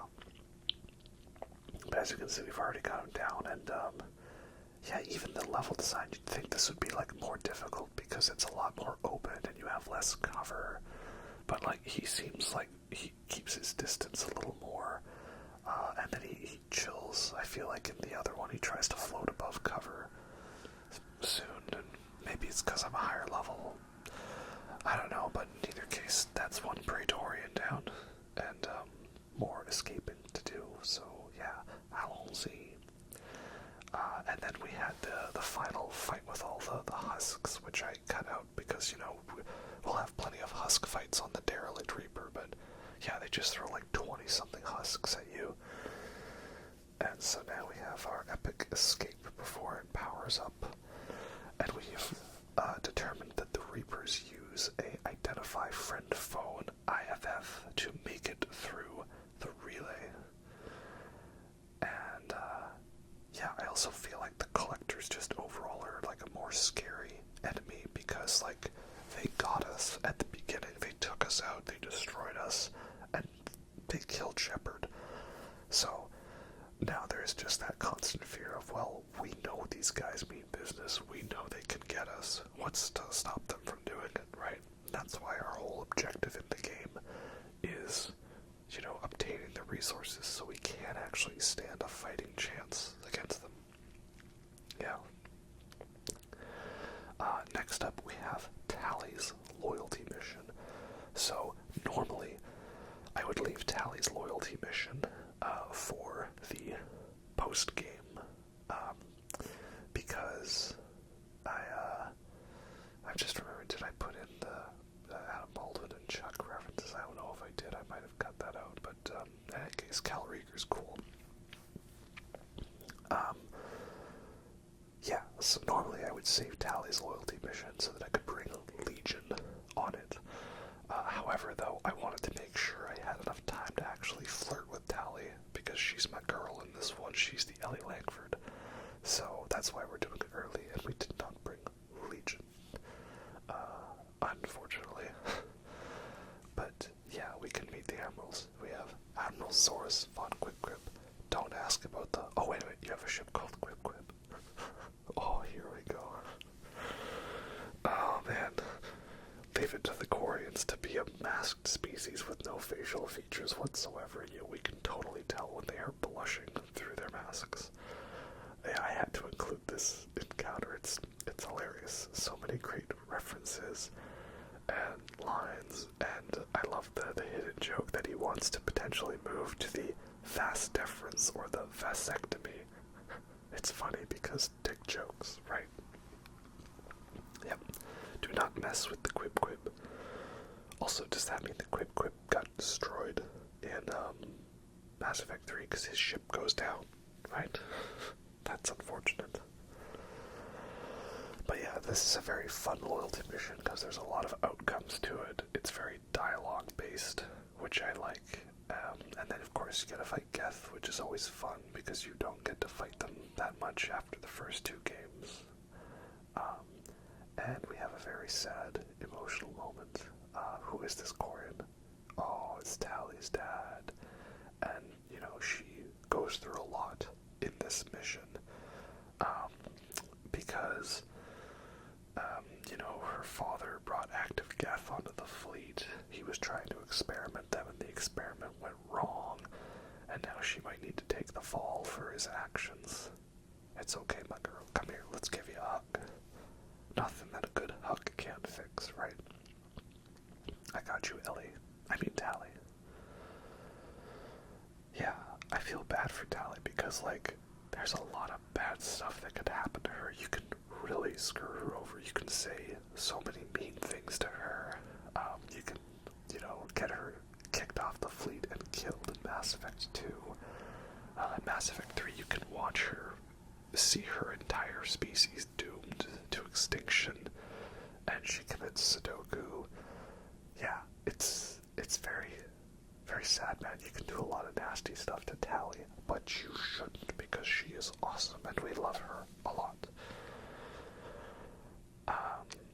And yeah, kind of another thing like Morton's loyalty mission of, you know, should we use this data that was collected from unethical and or dangerous experiments? I don't know, but we have it now, right?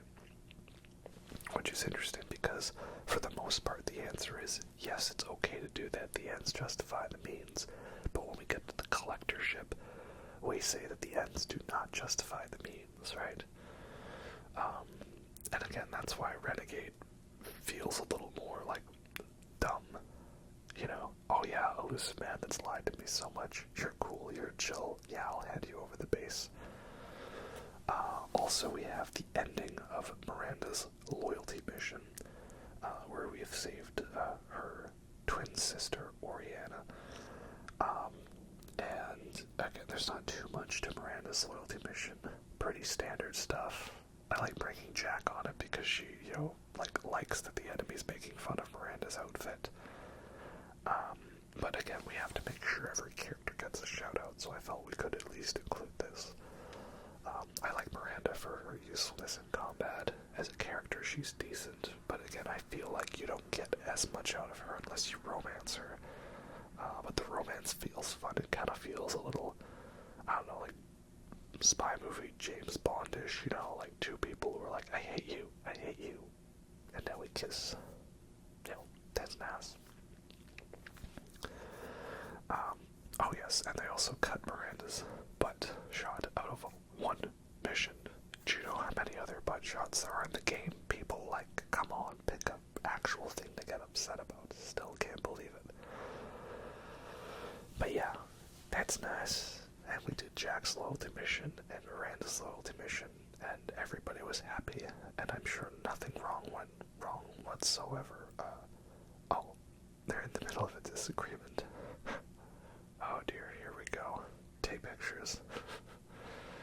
Yeah, so this happens a couple times, is after you've done certain squad mates loyalty missions, they will have a fight, mainly Jack and Miranda and Tally and Legion. And I like it. It's, you know, kind of shows that you can't keep everyone's loyalty and you have to do it right. Apparently, though, the Paragon and Renegade options for these bits are like really, really high. Like, is it 90%? I think. I know they lowered it in the Legendary Edition here, but apparently it used to be real high. I never really had an issue with that, though. There was never a speech check in any of my playthroughs that I haven't been able to make. And I'm not even sure how it works in Mass Effect 3, because in every playthrough of Mass Effect 3, whether I've been Paragon or Renegade, I've been able to pick both the dialogue options, despite being one or the other, so I don't know. But yeah, now we're gonna chat it up with Tally, my girl. Yeah. It's finally nice that you're also able to romance her, because you couldn't in Mass Effect 1, and I'm not sure why that was. Like, did they think that players weren't into the, adorable, cutesy person with a thing for masks? Maybe that's just me, I don't know. But I don't know why it was that way. Maybe they were just trying to keep it simple, the boy, the girl, and the alien girl, right? I think it was funny how you could have not lesbian, but technically lesbian stuff with, Liara, but you couldn't do anything gay. That was bad, don't even do it. But that was the early 2000s when everyone was incredibly sensitive about that. But here we are in 2024, where people are still up in arms about that.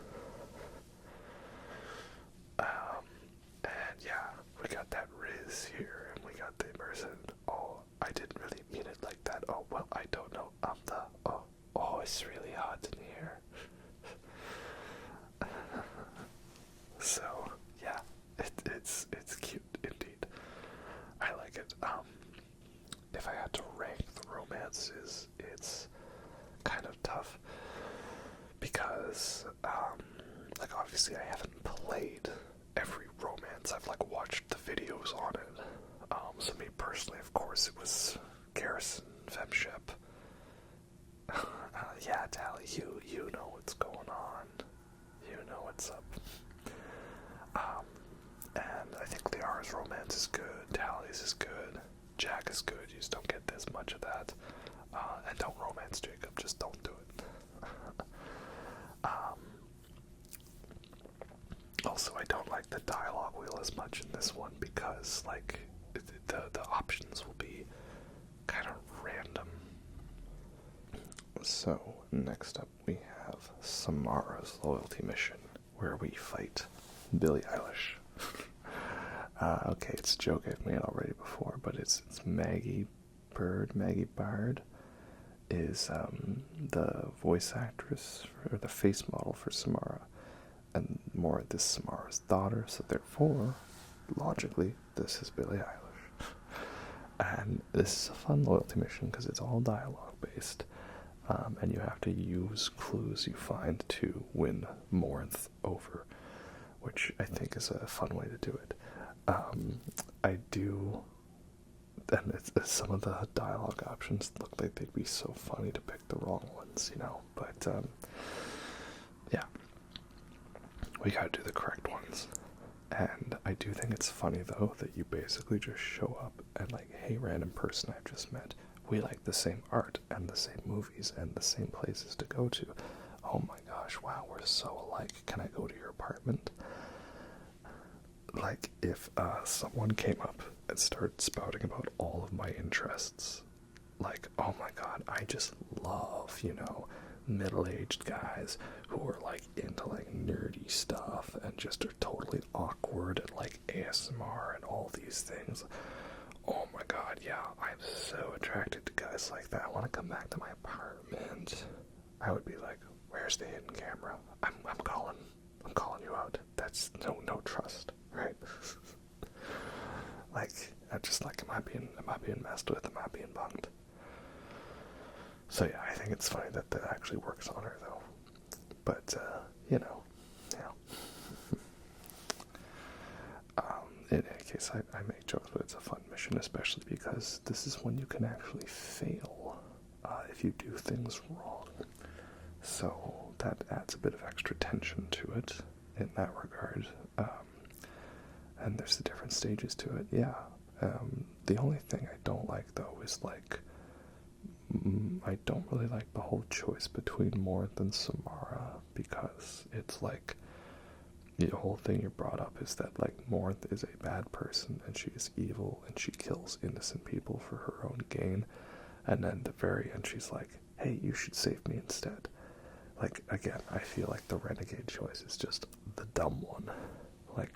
why would you? I don't think Morinth really does anything to, like, convince you or win you over. I think the only thing would be is just if you're hella thirsty.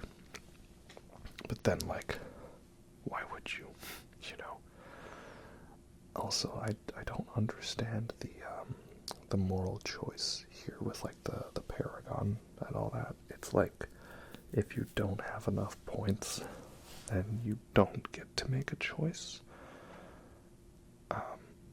I would think it would be like that if you do get seduced by her, that you don't get to choose, you know?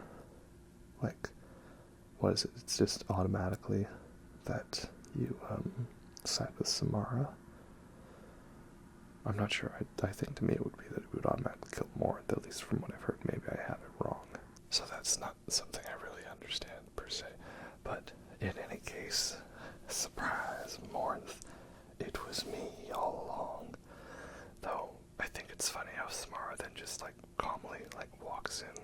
Like, you'd think maybe we would have, like, done something a little better, not just like, hey, I'm here. But in any case, now we have a fight on our hands. So, yeah, I'm choosing to save Samara, of course. I did a playthrough where you save Morinth, and again, like, she ends up being literally the same character. And I do think it's odd how, like, nobody finds out, but then Edie is always listening. But then also, like, Kasumi's just like, oh, hey, Shepard, I guess that's a thing you did. Too bad. There's that interesting theory, again, that the Arnott Yakshi are the genetic destiny of the Asari, that they, you know, are supposed to not mold with their victims, but consume them and become stronger. So, yeah, I think about that. Do we want to do it? Nah. Kill Morinth. Although it's not even really kill Morinth, it's just, hey, I'm gonna hold on to your hand for a second. And, well, that about does her. Hooray! And, embrace the goddess, yeah, squish. Damn. That's pretty brutal, eh? So now, of course, we have to get some advice from the good Dr. Morden. We have to give a shout out to his fun moment, because this is one of the best moments that everybody loves, and so I had to include it. And that is Morden being very passionate about art. And it's kind of like a thing where you're like, oh, wait a minute, you sang? You did Gilbert and Sullivan? And here we go. I am the very model of a scientist Solarian. I've studied species Turian, Asarian, Batarian. I'm quite good at genetics as a subset of biology because I am an expert, which I know is a tautology. My science studies range from urban to agrarian. I am the very model of a scientist Solarian.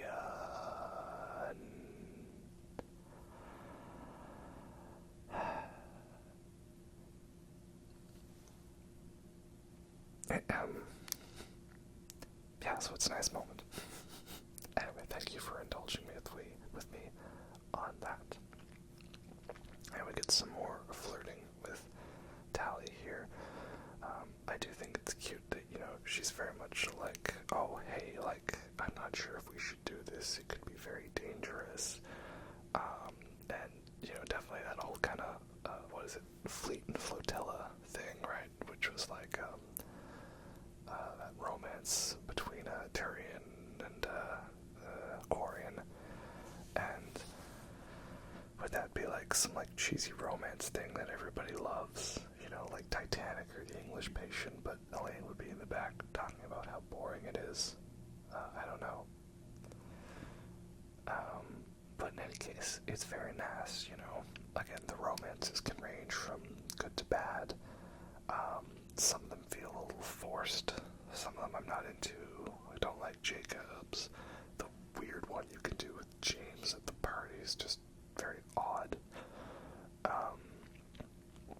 Funny enough, I put James in D tier in my tier list, and I'm kind of regretting that, but that's because I used him all the time because he kicks ass on the higher difficulties. You know, everyone talks about Garrus ascending to godhood, but you can do that with James as well. He's just not as strong, but if you have the two of them, well, then, yeah, that's that. Am I right? But yeah, I think this is cute. Tally, no matter what, I want to be with you. You're my girl, Ellie. I mean, Tally. And this is the Dead Space 2 connection we're going through. We had a girlfriend in the first one, and she kind of died because I may not have left her to die in a nuclear explosion. But now we find ourselves a new girl, so yeah, that's nice. Though I like that in Dead Space 2, how you didn't actually really get a romance with Ellie per se. It was like a companionship, and it wasn't a romance until between the games, right? But yeah, so Tally romance, good, and don't take too long, right? I don't know if I need to have left the entire scene in here now. I feel like I'm running out of stuff to say, but this is like the long stretch here where there is no driving force making you go get the Reaper IFF, except for Jacob giving you bad advice, you know. So that's good. It's the bit where you gotta do all the other missions, and you should, because once you get that Reaper IFF, you know, stuff goes down, shall we say, right? Alright, report to my cabin immediately. Bang, okay. Oh, I love how Mark Mears actually been cool enough to, like, record that. That's pretty funny. And now, Morden, I need some advice. I need to do the talk with you. Different species react differently to stress. I've also heard this fun theory that, like, Morden actually knows how to speak English, and that's why he has this odd dialogue way of talking. It's not a translator thing. And yeah, it's great because he basically gives you advice on how to have sex. The one that he gives you for Tally is just, like, pretty simple. But I love the one with Garrus, right, about how, you know, the Turian dextroamino acids won't react well to humans, so don't ingest. Oh my. Also, you're seeing me around, aren't you? Shocking suggestion. I definitely quote that line a lot. And yeah, Morton's great. He's nice. We like him. Underrated. Well, no, sorry, not underrated. Like, he's pretty highly rated. He gets the praise he deserves. So, now, Tally, hey, I just want to make sure we got time to talk about this. And, oh, it's very sweet. So, yeah, we got the Tally romance ready to roll, but like most Mass Effect games, we have to wait until the end game to actually, you know, get it on, which sucks. I would really love to see if they could totally nail like a Baldur's Gate 3 style of character interactions. I haven't played Baldur's Gate 3 though. I've just watched my wife play. She's the D&D person, not me. And so I've observed, but like I love the way that they that's all just such sweet dialogue from her. I love the way they did the interactions with the characters. So now we have a Garrus loyalty mission. Again, only showing you the ending of it because it is a pretty intense and important decision to make. He has gone after Sidonus, the man who betrayed the rest of his disciples, the Judas of the squad, essentially. And yeah, you have a choice where you can either get him to spare or kill Sidonus. What I do like is that you get his loyalty either way. Me, of course, first playthrough, I was playing Renegade, so I was just like, yeah, go ahead, take the shot. I'm not really sure what exactly would be the best option, though. I'm kind of conflicted. It is nice, you know, to do the whole eye for an eye sort of thing. But then, like, I'm also wondering, like, Sidonus, he does a really good job at explaining, like, you know, how bad he feels for doing what he did. But I'm like, also, like, was he messing with you? Right? I don't know. Like, I know in Witcher 3, you get a couple quests like that, where like, you have someone, and you're like, I want revenge because you're evil, and they're like, no, please, I feel bad, and then it turns out, oh, no, actually you were supposed to do that, right? I feel like, I don't know, like, I'm wondering, like, it's never canonically confirmed that, like, he was bullshitting us here, right? Like, it is just like he says it is the way it is. Like, it wasn't secret because the game does mess with you, because there's, the new Eclipse member, right? You know, she acts like, oh, I just joined up for the armor, but it's actually like, hey, you're supposed to be like, oh no, wait, I know you're evil, you were lying to me, right? So I don't know, I wouldn't put it past the game to mess with you in that regard.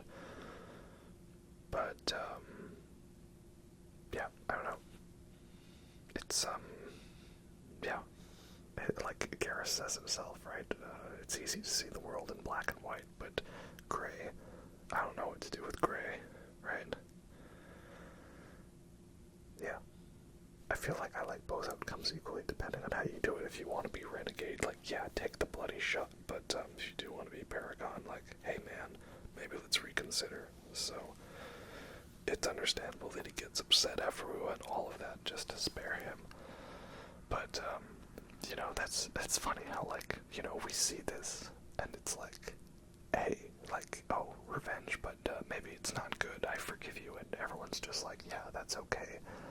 Like, nobody wrote a 20-hour dissertation on why Garrus not killing Sidonis after all he went through was, like, the dumbest move in the history of humanity, and Turian-isms.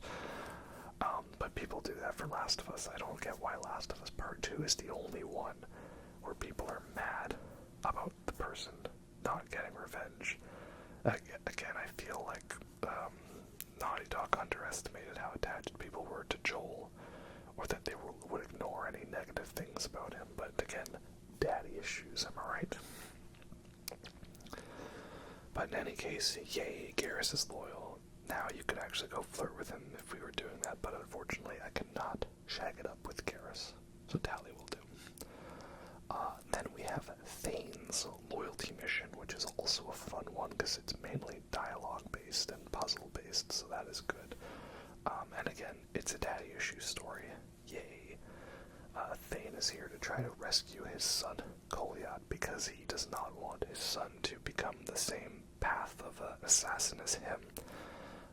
And I like Drells. They're really cool alien race with their perfect memory, and the fact that most of them die young because of the arid world they live on, the Hanner homeworld. And yeah, that's how we do it in my neighborhood. So, yeah, I like that. I like the stories, and they're sad, but they're interesting.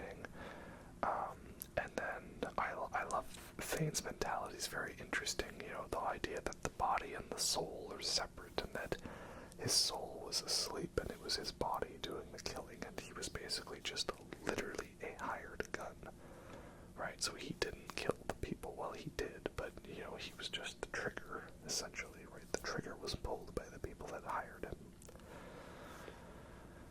Yeah. So this is a good mission too, because you can also screw it up. And yeah, it's funny how most of the loyalty missions boil down to daddy issues. Like, how many do we got? We got Thane's daddy issues. Garrus, no, not Garrus. And then Miranda's daddy issues. Grunt, kind of, sort of. Like, it's not about his dad, but the fact that he has no dad, no family. Jacob, did I say Jacob already? Jacob has daddy issues. Saeed, not so much. Kasumi, not so much. Jack, not exactly origin issues, but not daddy issues per se. Maybe it's not as many as I thought. Tali, it's daddy issues. Morden, no, not Morden. And Legion, I guess that kind of counts. Samara's mommy issues, obviously. Yeah, I don't know. But in any case, that's Thane's loyalty mission. It's fun. We have Jacob's loyalty mission, which, despite the fact that he's not that great of a character, it is a pretty cool loyalty mission. It's almost kind of too creepy, and yeah, I put Miranda in the latex outfit. Okay, don't judge me. Okay, I like to be an individual, but sometimes I am very much a male. You know. Yeah, especially because the mission, it's almost kind of like an Apocalypse Now sort of thing. You know, he's playing God, playing Colonel Kurtz, taking control of the people, and becoming a kind of crazed messiah. So, yeah, I like that in that regard. It's very short and simple. There's not too much to the combat. I think it could have been interesting if perhaps you had, like, something like the Farron mission. Pharos. No, Hylos. Pharos. Navaria. The one mission with the towers in Mass Effect 1, where you had to, use the grenades to, like, incapacitate people and not kill them. I think that could have been interesting in that way. But alas. And, yeah, in the end, you can also then choose whether or not to kill him. I think the whole leaving him behind to be killed by his subjects is pretty interesting, you know.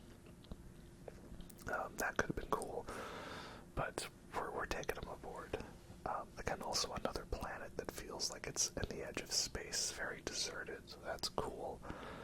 But ultimately, the thing that makes Jacob not interesting is I have no emotional investment, right? We don't get much from him. He doesn't really react much. He's kind of a blank slate. I just don't dig him in that regard, which is unfortunate, right? So, no disrespect to the voice actor, it's with the writing.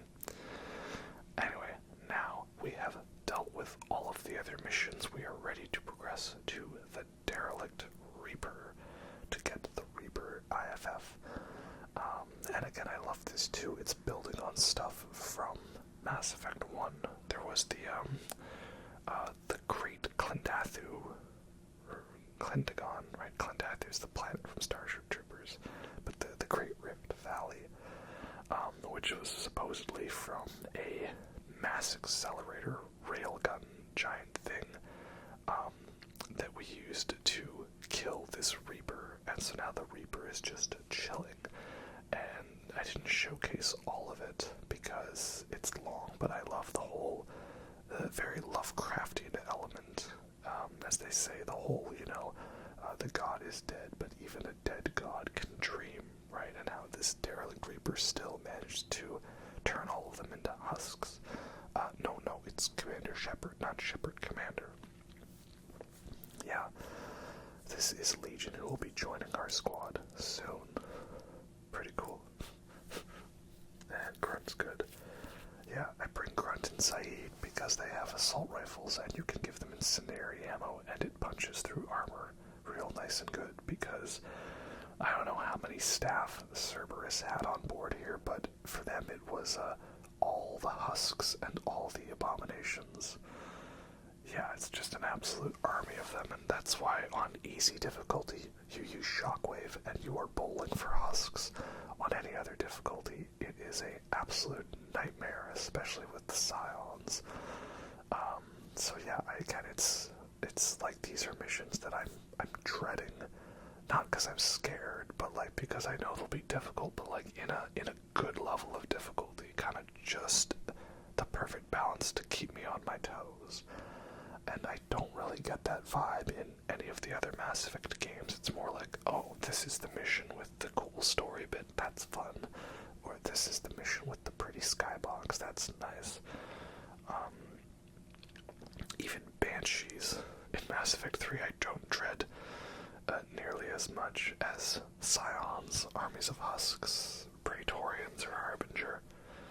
very interesting in that way. Something about it, that's just how I feel. Yeah. So, yeah, the Reaper IFF is very spooky, very difficult. I went in totally unprepared because I assumed it was going to be collectors, so I was prepared to deal with barriers, not with armor.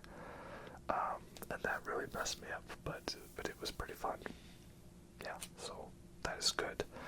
And then we get to the Reaper core, where we need to destroy it to lower the shields. Legion is here, but he gets taken out by some husks. And now I'm going to show you what I refer to as the "oh fuck this" maneuver, okay? That is, you take that cane and you fire it at the core. And that's how you deal with that. The core doesn't close over time.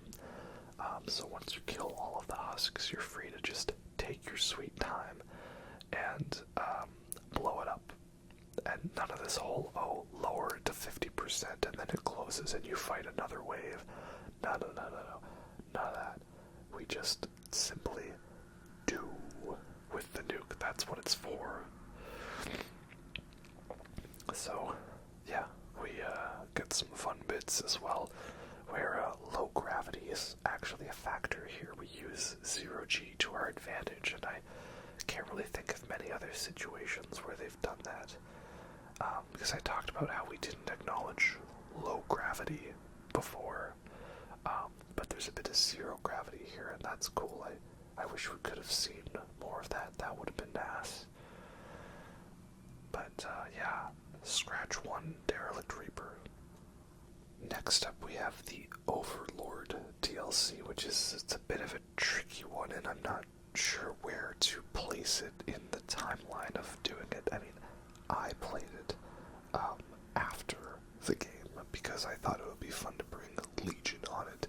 You only get like one extra line of dialogue relating to that. But yeah, the DLC overall is like kind of average. It's nothing too special. Like there's a couple of fun little puzzles that are just a bit of a break of change, which is nice. And you basically turns into Tron at the end. You get like sucked into the digital world, which is pretty cool. And you're like seeing Geth vision and all that, so that's cool. But the majority of it's just kind of average. It's when we get to the end is where it goes from like, C tier. So essentially what's happened is that there is a rogue VI, which is like taking control of the Geth. But what it actually is this is David Archer, Gavin Archer's brother, who is autistic. And he, they plug him into the Geth network and he goes crazy and then takes control of the Geth and is trying to basically make it stop, which involves killing people. So, yeah, this battle is what I mainly use the collector particle beam for. I'm not sure if the cane would be more effective, but essentially what it is you got like these little nodes that are trying to upload a copy of the VI to the Normandy. If you fail, you do get a pretty funny game over screen where you see the VI appear on the Normandy. So, yeah, that's pretty cool. But I'm mainly including the boss fight for the ending. The ending, of course, being all of the feels. Yeah, this is definitely a very emotional ending. It's like, it starts off like all scary and horrifying, and then by the time you get to the end of it, it's like, damn it, who's been cutting these onions here? But I do have a confession to make, and that is that I, on my very first playthrough, did the Renegade option and left David with Gavin and Cerberus. Okay, because I was going for a Renegade playthrough, but that was the decision that broke me, and I realized, no, I'm not just simply going to pick the Renegade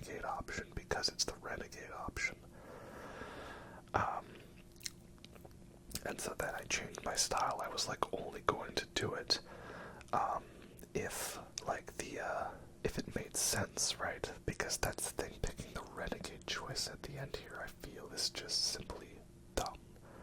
Like, this guy very visibly tortured this dude, and he's like, okay, that was sorry, but, do you think I can get another crack at it? Like, no, that is so bad, and very disappointing, that's one of the options, you know? So, yeah, I never pick that, right? And that's my unfortunate thing, is that sometimes renegade is not just the difference between good, evil, or get the job done no matter what. It just feels dumb, right? I don't know how you would have restructured this, but that's just kind of how it is. So yeah, I apologize for that. I have never done that decision ever since. And yeah, this is where we see what's really going on behind the VI core. Well, here is David, and he is like tortured, and he's got like all these tubes in him and stuff, and his eyes are held open, and they're bloodshot, and yeah, it's pretty nasty, that's for sure. And like, the poor guy also doesn't even fully know what's going on. I mean, it does go for that kind of media typical depiction of autism, which is, you know, you can't talk properly, but like, you know math very good, you do numbers well. But we can forgive that for the feels at the end of it. And yeah, it's a great scene, and it especially pays off in Mass Effect 3, when you get to rescue David again at the Grissom Academy, so we like that. It also is kind of like, you know, a little mean to be able to lie to Gavin Archer and tell him to go off himself. But, yeah, like, I feel it's like this project was a failure and it led to nothing. Why would you let the dude who mucked it up take this brother who he has messed up and just give them another chance? Like, it was the end of me blindly picking the renegade option in other playthroughs. But that's what I like, is I found I didn't have an issue with it. I was still able to pick mostly renegade options, but then throw in a couple paragons there where I felt it was important. So, yeah, this is the situation we are in, indeed. So, Overlord, it's kind of a meh DLC. You mainly fight Geth. You have a couple little fun bits here and there, but it's nothing too special. But it does lead to a really great ending, so I would say the whole experience and the journey is definitely worth it. 6.1 equals 30.1. And it's well shot, well made, and again, the soundtrack feels so, yeah, here we go.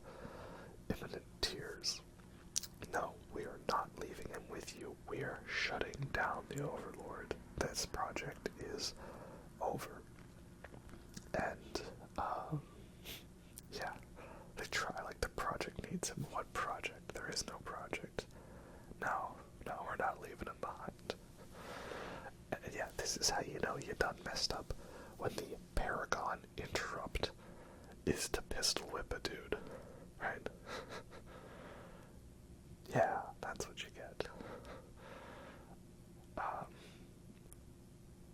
Oh wow, that's a pretty brutal line from the Paragon Shepherd. I mean Isaac. Yeah, Grissom Academy. He'll be safe there. We can help him out. Come to Kaer Morhen with me. Help me fight the Wild Hunt.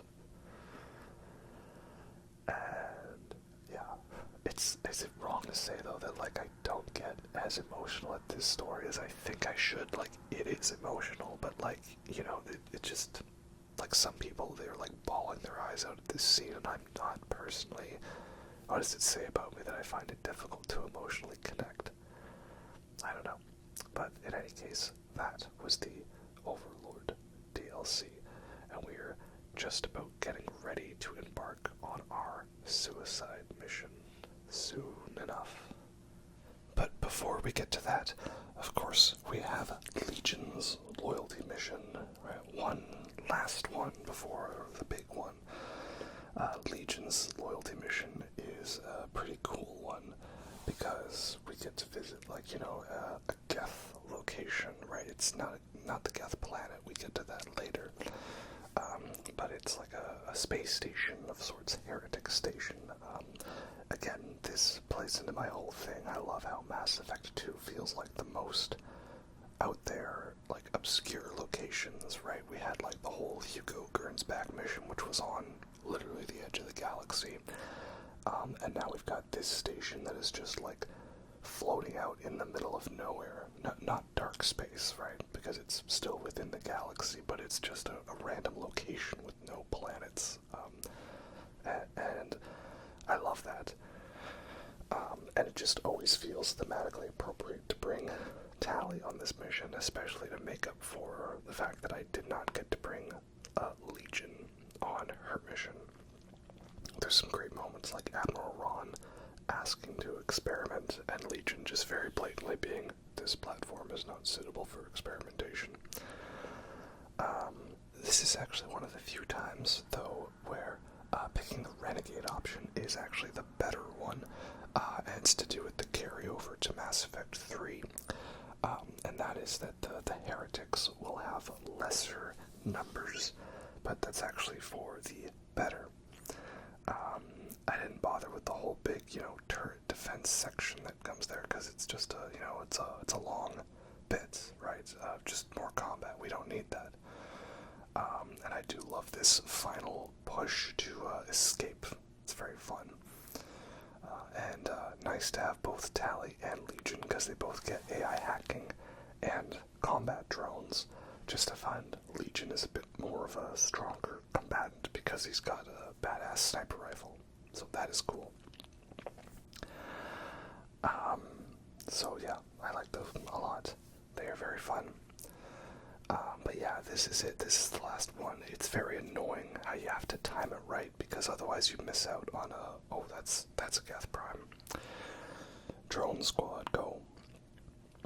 You miss out on a lot of Legion's dialogue. He's a very great character for what we get. It's just we get so little of him. And it was to do with the need on the Xbox 360 to split the game into 2 discs. That's why he was relegated to later on. But he was fully meant to be recruited at the beginning. All of the squad mates were. So it's a little unfortunate that that was all cut, but people have restored that with mods. Again, I'm really looking forward to doing like a modded playthrough on PC. But again, no more Mass Effect for now, right? We've done enough of that for a bit. And I wouldn't be recording a whole separate video just for a modded playthrough, you know, one and done. Though it is funny how I originally was going to make videos for both the original releases and the re-releases here. That was originally the plan. I thought, I don't really need to bother with that per se. But yeah, Scratch 1 Heretic Station, yay. Now, of course, I did include it. I forgot if I did. But this is where we have the conversation between Tali and Joker about sending data on the migrant fleet back to the Geth. And I do really like this dynamic we start setting up here, you know. Maybe not all Geth are evil, or perhaps they were just following the will of Saren based on calculations that it was the right thing and necessary thing to do, because the Geth heretics worship the Reapers, who are known as the Old Machines. So it's a very interesting dynamic, and it kind of gets a little simplified in Mass Effect 3 to basically like, oh yeah, the Quarians were wrong to do this, and the Geth were actually cool. So, you know, it's how it is, but also I do like, though, the overall emotional impact in the moment. Does it succeed in Mass Effect 3? For me, at least, well, yes, it does. Never fails to get an emotional reaction out of me, so I would say that's success, that's a win. And I also love how Legion is voiced by, is his name DC Douglas?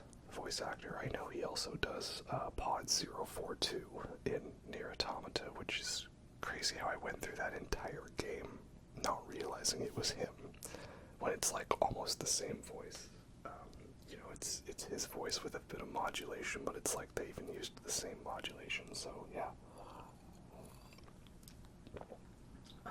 Now, this is where it all goes down. We have the bit where the collectors use the Reaper IFF to disable the Normandy and attack it. I do think this is a really fun twist, you know. It was like almost like this game's version of, you know, the Joker meant to get caught. Getting captured was part of his plan. So, I like that. And it's a bit of a fun thing that we get to control Joker. The only time we get to control a full-on character outside of Shepard in the franchise. But is the scene not the best written? Well, yeah, it could have been done a little better, absolutely. It's random that, you know, up until this point it's been like, oh, we only take 2 people in the shuttle with us. And then all of a sudden, they're like, yeah, you should just put everyone in the shuttle, right? Also, Daisy Bell, yeah, HAL 9000, 2001: A Space Odyssey references still exist in the year 2183, or we're in 2185 now, so I like that. Yeah. So no, does that fully make sense? No. Could it have been a little better written? Yeah. I mean, I like the idea. The idea is to ambush the player and think, oh, I've got time to prepare. Oh no, actually I don't. Shoot, that's horrible.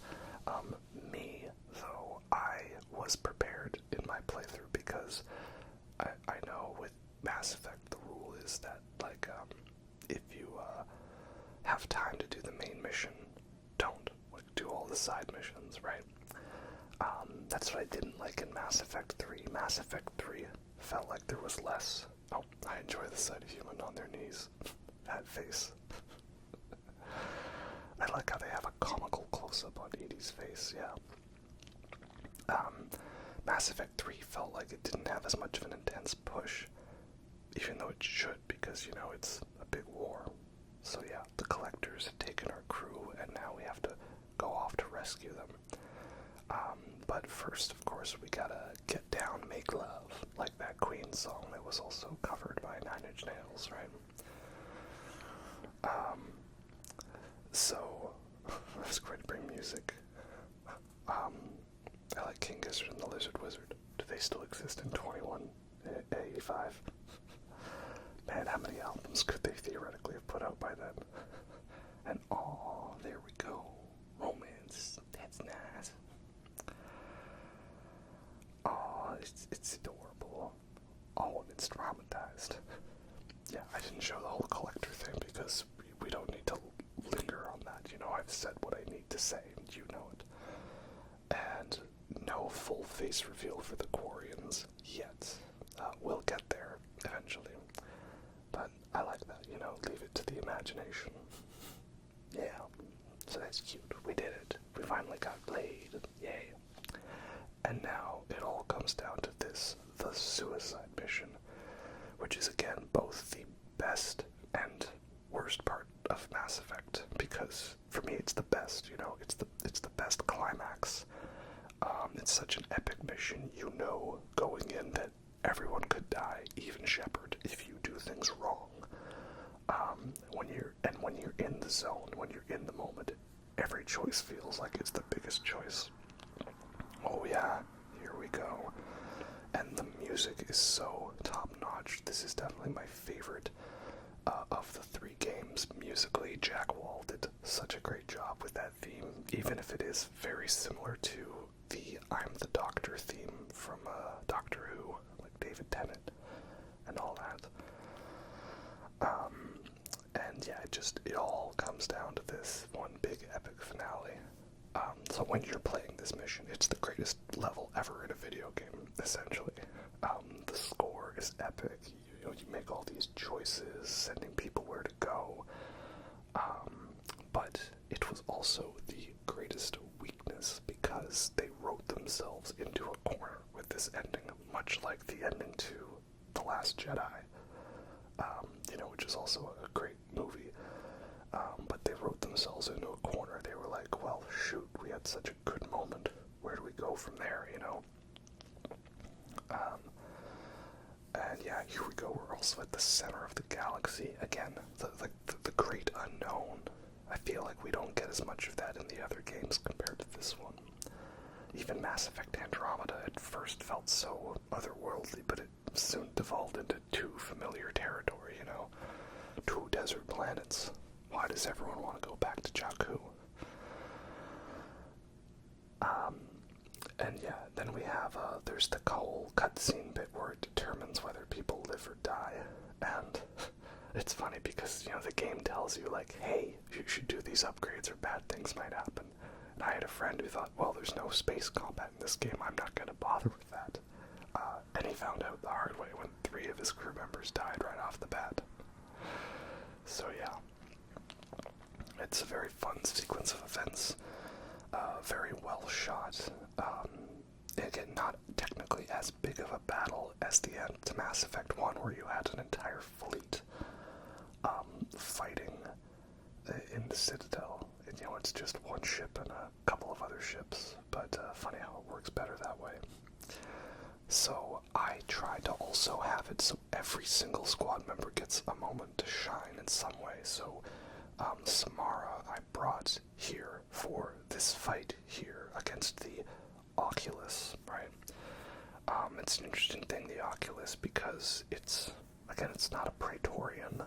We don't actually fight any more Praetorians in the Collector base, which I thought was a little disappointing. You know, you'd think with having such a scary, difficult enemy that you would have also brought that back in the finale. But yeah, it's weird. The Praetorians seem to get easier as time went on, and you don't even fight one at the end, and Collectors are just absent from Mass Effect 3. I'm not sure why. I guess because we killed them all. Did we destroy them all by destroying this base? I'm guessing that's what the implication was.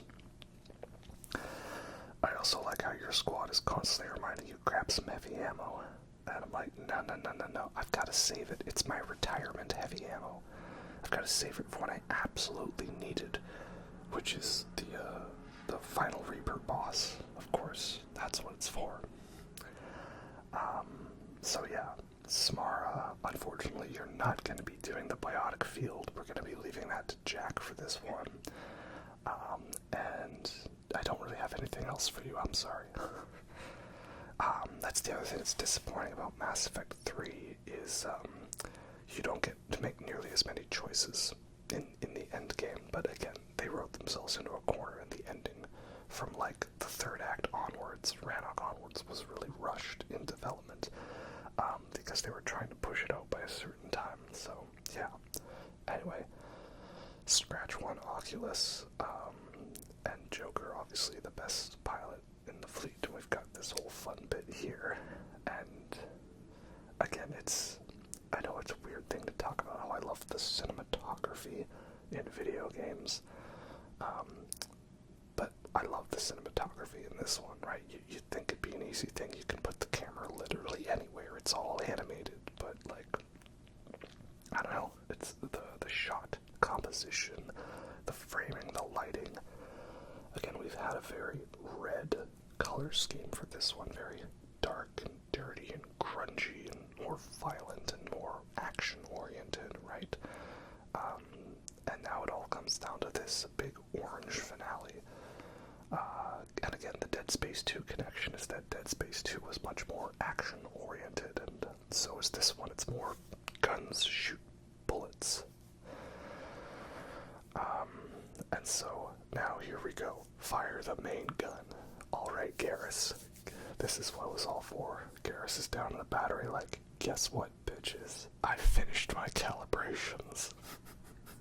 You see, it was all worth it. That's what it was all for.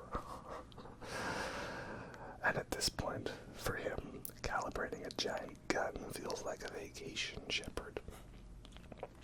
So yeah, that's that. Pretty awesome. Scratch 1 collector ship, and, you know, I guess, do they just have, like, the one ship? Is that the only one they have? Because it's the only one we encounter, I don't know. But it's a pretty good ship that they have, so I get it. Again, Resistance 2 vibes all over this. I should probably give those another chance. I never actually played Resistance 3, despite how much I loved 1 and 2. I don't know. Guess I was just disappointed that Resistance 2 was not a co-op player one. So, now here we go. We gotta ready up for the final mission, and we have finally a scene with the whole squad together. You know, I love this because pretty much all the other meetings, you haven't had a big meeting with the crew. It's just been Miranda and Jacob. Because, you know, the game knows that they've been recruited, so they've given the dialogue to them. It's their safe way of having it in case you don't have certain people around. So, I like that they've got a couple little bits here and there that everyone is at least standing in the background. They're at least present in the scene. But I know they cheekily give the dialogue to characters that you have to have, like Jack, you know, saying, "Just a minute, Cerberus cheerleader. No one wants to take orders from you." Also, man, Miranda looks good in the outfit. I'm sorry, guys. I am, you know, fanboy, fangirling, however you want to say it, but everyone talks about the white outfit, but come on, guys, the classic black, you know. Anyway, moving on. Anyone seen Underworld? Underworld with Kate Beckinsale. Great movie, right? I love how Jacob is just like, yeah, I volunteer. And here we have the first choice. I love how Jacob, the whole game, he basically gives you bad advice. Like, Jacob, this is why people like Miranda over you, because Miranda gives you good advice for the most part. So yeah, here we go, a tech expert. Now again, this should be a pretty obvious choice. Who are your tech people? Tally and is the main one who would come to mind, but also Kasumi and Legion work for this. I like picking Legion because he's just like badass. Acknowledged. Yeah, acknowledged. But I think Tally would make most thematic sense, but I wanted to have her in my final squad. You know, I'm bringing my waifu to the end mission. And Garrus is just like, I don't approve.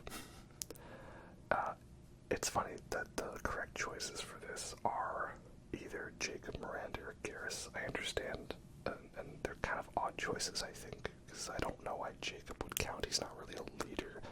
Saeed doesn't count, even though he led the Blue Suns. And surprisingly, actually, Miranda does count, even though apparently people say not to pick her. So, you know, I think in my original I went with Miranda, no matter what. But I gotta, like, pick Garrus for this because he says nothing, just radiates badassery. Yes, he does. Garrus is my boy. So, yeah, one final speech before we move out. And, again, they know to keep that theme playing, right? It's the dialogue wheel. It's a little strange, I've said before, because, like, sometimes, like, you're so used to the Paragon Renegade being the ones where they are, and I feel sometimes the choices have been thrown in at random, like what actually looks like an investigate is actually just like a middle ground one. It's a little odd. Anyways, so we have the main mission where we're running through, and we have to keep opening these heat exchange vents, these valves, so that the tech expert can continue through. I like how if you look into the vents, you can actually see them running with them. And then for this part, we brought Kasumi and Thane.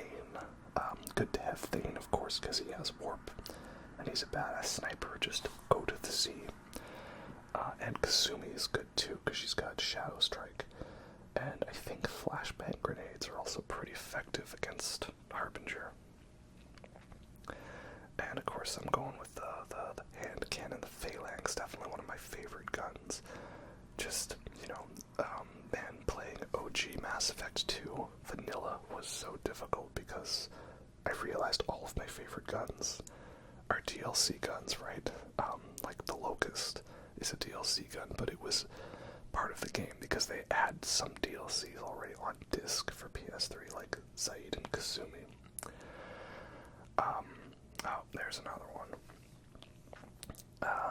So there's that, and then the Phalanx hand cannon, that's DLC, the Matic assault rifle DLC, the Geth plasma shotgun DLC. So yeah, and I love when you're fighting the collectors, how there's that, again, that ticking time bomb sense of knowing that one of them could get taken over by Harbinger, so you have this, you know, incentive to take him out as fast as possible because he'll just walk up to you and wreck your stuff, or, you know, try to take out the other drones, but then if you don't, then they're gonna get turned into a Harbinger drone. It's tough. And yeah, just, you know, there's that fear of watching every cutscene, like, did I do it right? And there we go. Why shoot something once and you can shoot it 46 more times? There we go. Good job, Legion. Alright, you better take a look at this cliche. Well, it turns out that the crew, all the humans, they're being collected and processed into like a human paste so that they can fuel this organic matter to somewhere, and that's where we're going to follow it to the heart of the facility. However, of course, yeah, there is a giant chamber of seeker swarms, so we have to create a biotic field. And now this is where Miranda gives her one bit of wrong advice. She says, oh, in theory, any biotic could do it. Funny how she's meant to be a super powerful one, but actually the correct choices are either Samara or Jack. Pretty sure Thane and Jacob can't do it, and Miranda isn't able to. I like bringing Jack for this one because she's kind of just like, alright, you peeps, let's move it out. You'll want to live forever. And then the second squad leader. Again, we're picking Jacob for this one. He is a correct choice. But again, I don't know if it makes sense. But again, we're trying to make sure everybody gets a moment to shine. And it actually times out perfectly that you can have everybody have a part to play. So we're going to pick another person to escort them back. And we'll send Morden. It actually doesn't matter who you pick so long as they are loyal. But Morden's a good one to send back because he's actually one of the weakest defenders in the hold the line moment.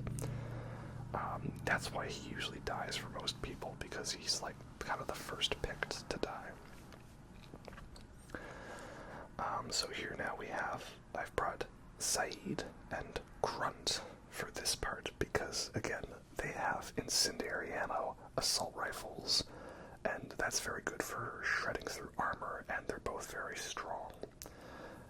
Because here they just throw tons of husks and abominations, and yeah, it's not an easy stretch. I think I died a couple times. I usually find this to be the most difficult part.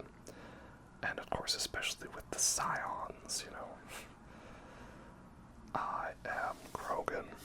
Also, Grunt has that bit where he just goes Ultra Instinct and then sometimes just insta charges and kills enemies, and we can make it, guys. We can make it, I swear. We've got this in the bag.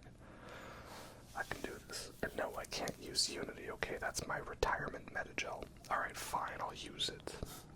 I'm just very stingent about using it in the beginning of the game, because if you open a metagel container and you've got full metagel, you get bonus credits. And I need that. Those are my retirement credits. Okay, you dead yet? There we go. Good job.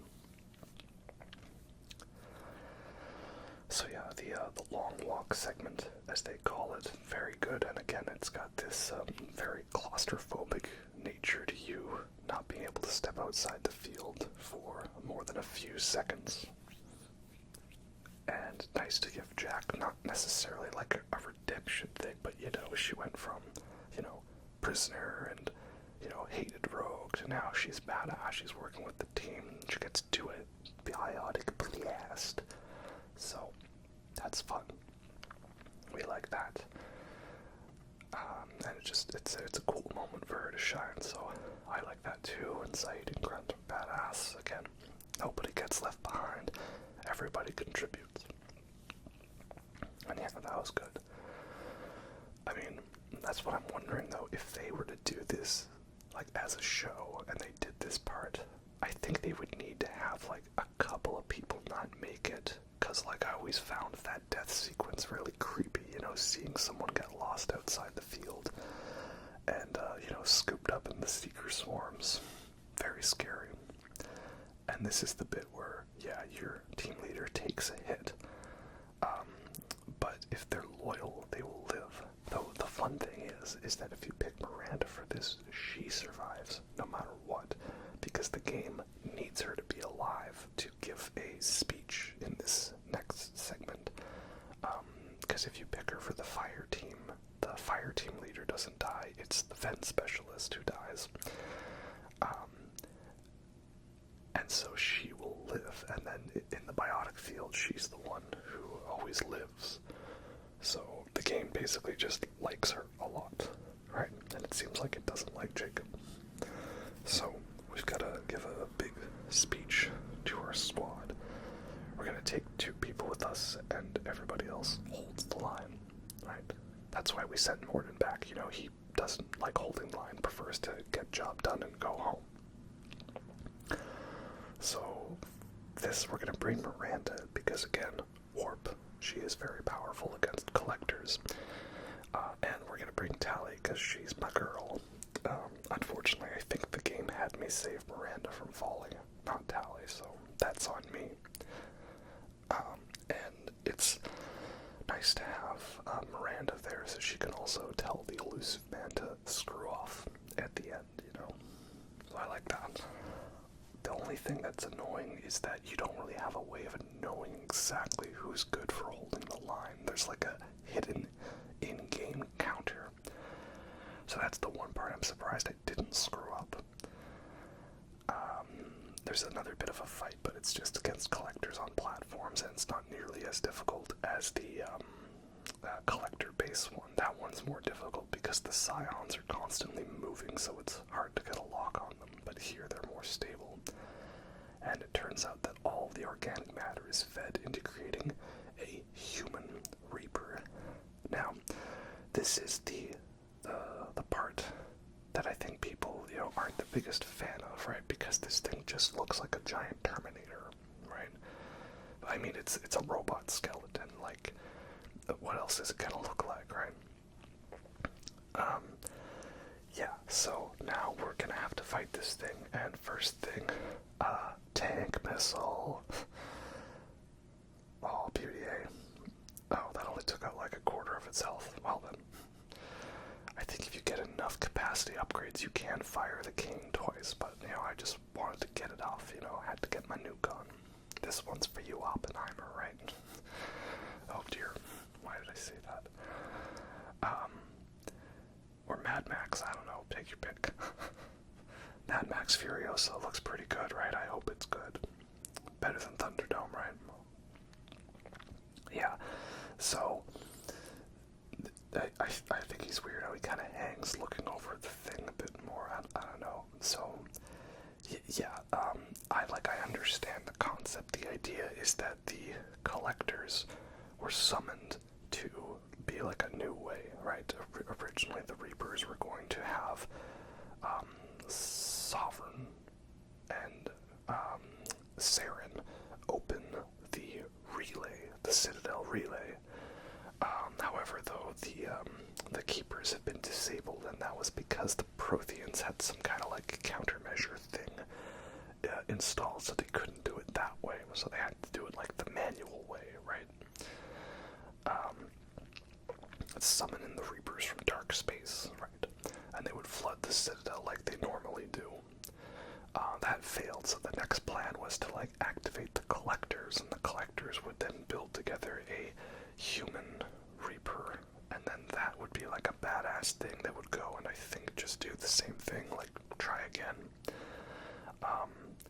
So again, some people have pointed out that perhaps thematically speaking it would have worked better if this was actually the first game story-wise. You know, we don't know about the Reapers, we just know about the Collectors, and then from them we find out about the Reapers. And I can see the argument being made for that.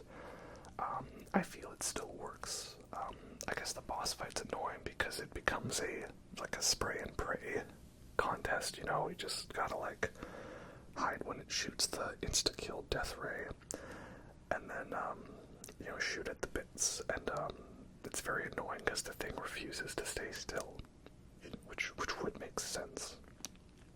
And then we got Collectors pouring in, and Harbinger's doing his thing, but he's no match for the power of my drone, combat drone. I don't think I gave him a name in this one. I know, like, what Tally's like, go for the optic Sheila, or Sheila or something, I don't know. Oh, and now we've got less maneuver room, that's bad. And then some people would say the Human Reaper is dumb, because, well, we see in Mass Effect 3, all the Reapers just look like the Squid classic shape. There's like a few different variations, like the Destroyer and the Capital ship, but, you know, it's not like there's a Prothean-looking one, and one from all the previous cycles. They're just absorbed and stored in Reaper form. So that's a little weak there, yeah. Like I say, I can understand the arguments for it, and I don't think it's the greatest thing they could have done, but at least this still ends with like a proper boss fight, you know? It's not Marauder shields. Like, no offense to my man, I know he tried to save us from the ending of Mass Effect 3, but that wasn't it. That's not how you do it, you know? Oh well. So, yeah, we are almost there now. Almost there.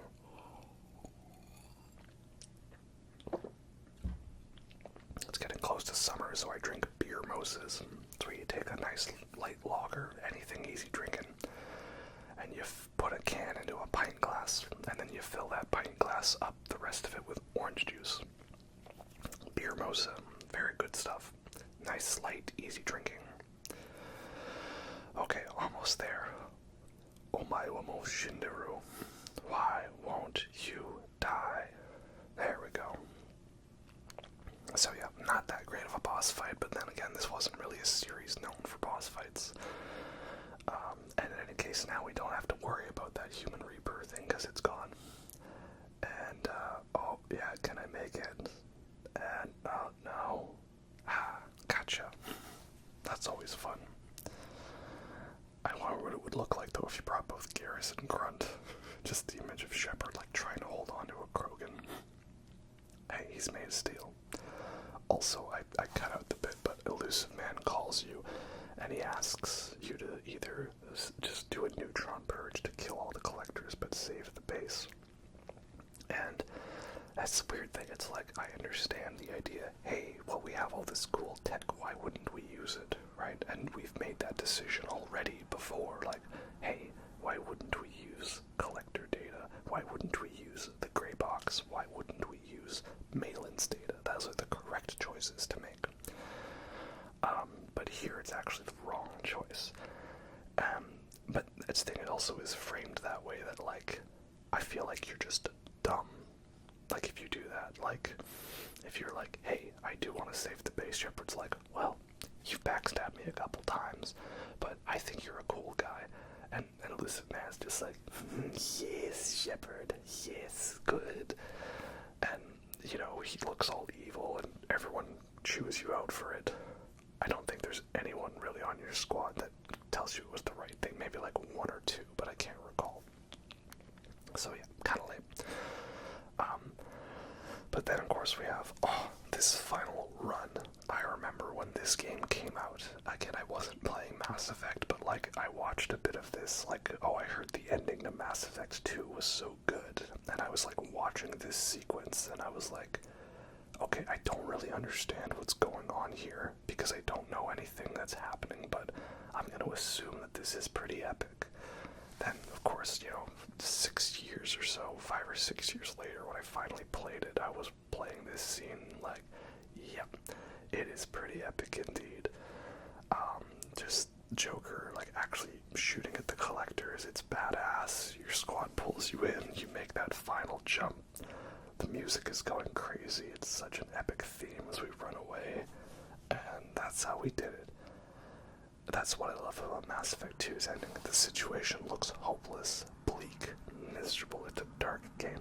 But if you do everything right, you pull it all off, you can get in there, blow up the place, save the girl, win victory, save the day, and triumphantly run away from all the explosions. And I almost kind of feel bad for the Collector General here, right? We will find another way. Releasing control. He's like, no, please, why? Almost feel a little bad for them in that regard. And he's like, why? What have I done? Of course, the Reaper's other way was just, okay, we're walking. We'll get there when we get there. Can you imagine one of them Reapers just like, Hoppinger, are we there yet?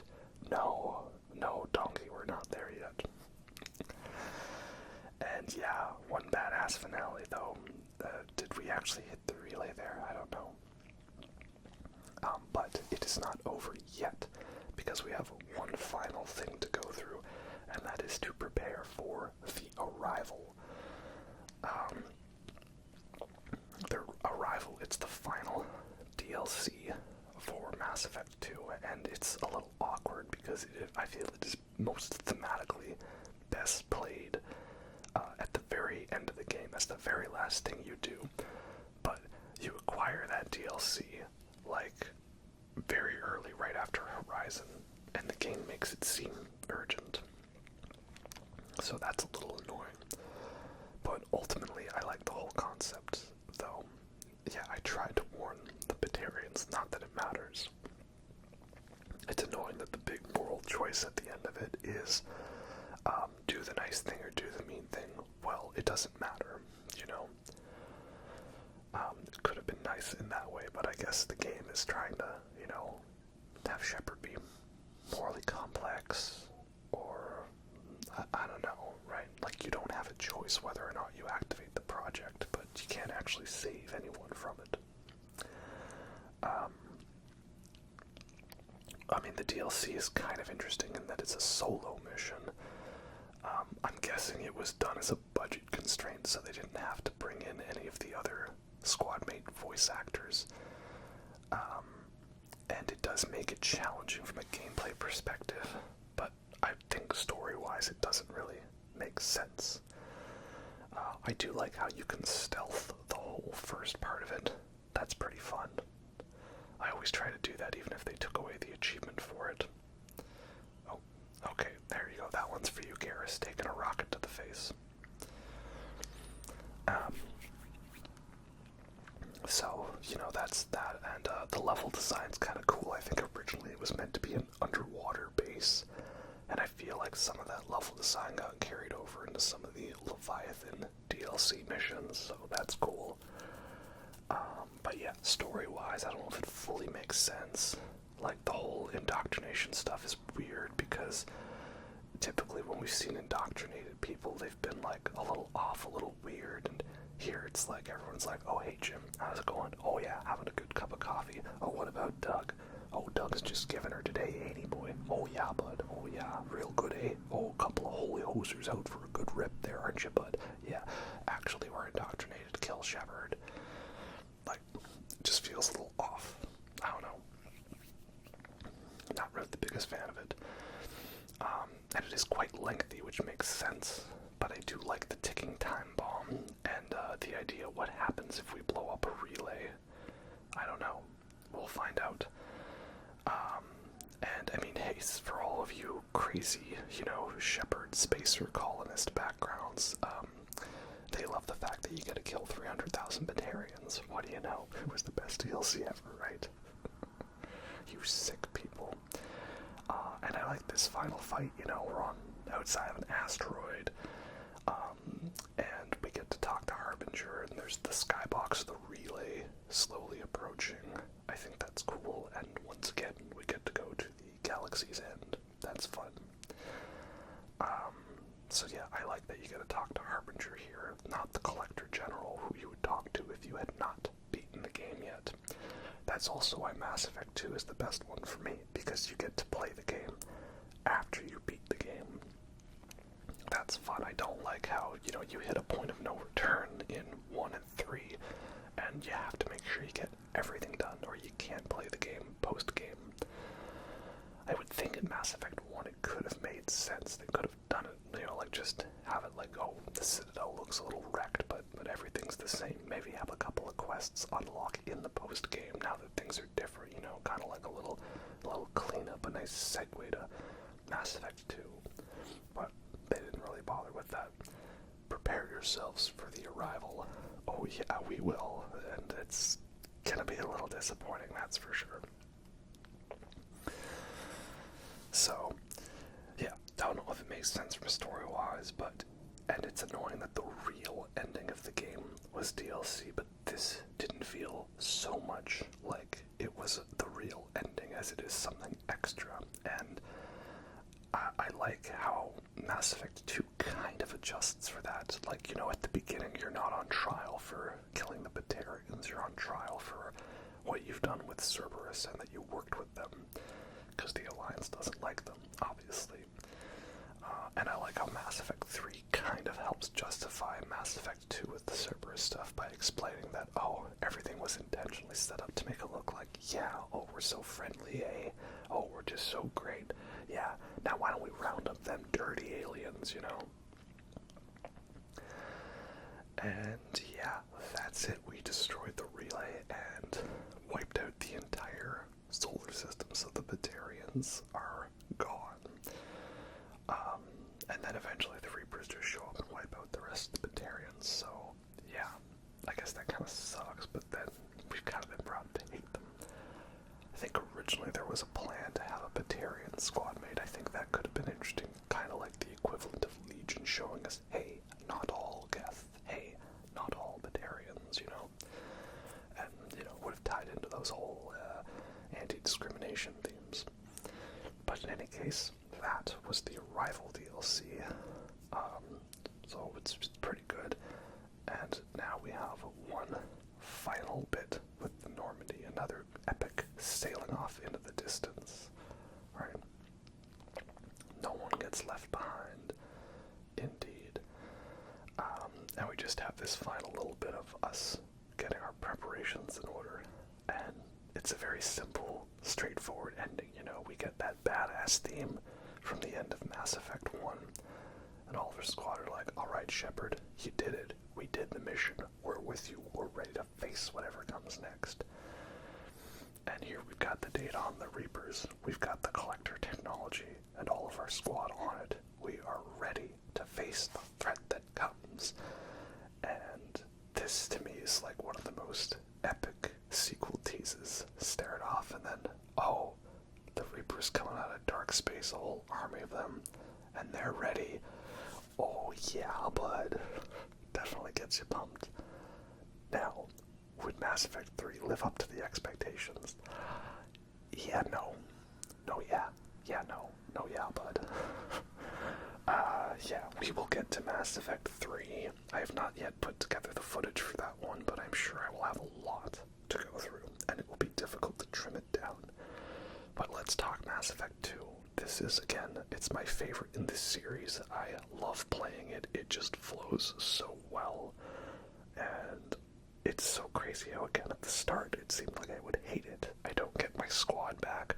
We have regular ammo instead of guns that just reheat. And then it's more mission-oriented and about combat, and it's trying to be badass, and there's no more, planet exploring, and there's no Mako, and the Firewalker sucks. But despite all of that, in the end, it just works. I can't explain it, but it's like, I felt like I was Shepard in, I don't like this new situation I'm in, and I get accustomed to it, and now I like it, and I ended up liking it more than the first one. So I guess I shall start wrapping it up here, but thank you for joining me on this epic journey through Mass Effect 2. Mass Effect 3 will be coming up next at some point in time. I don't think I will do a Mass Effect Andromeda one, though, personally, but that's just me. Anyway, enjoyed that, and I'll catch you next time. Have a good night.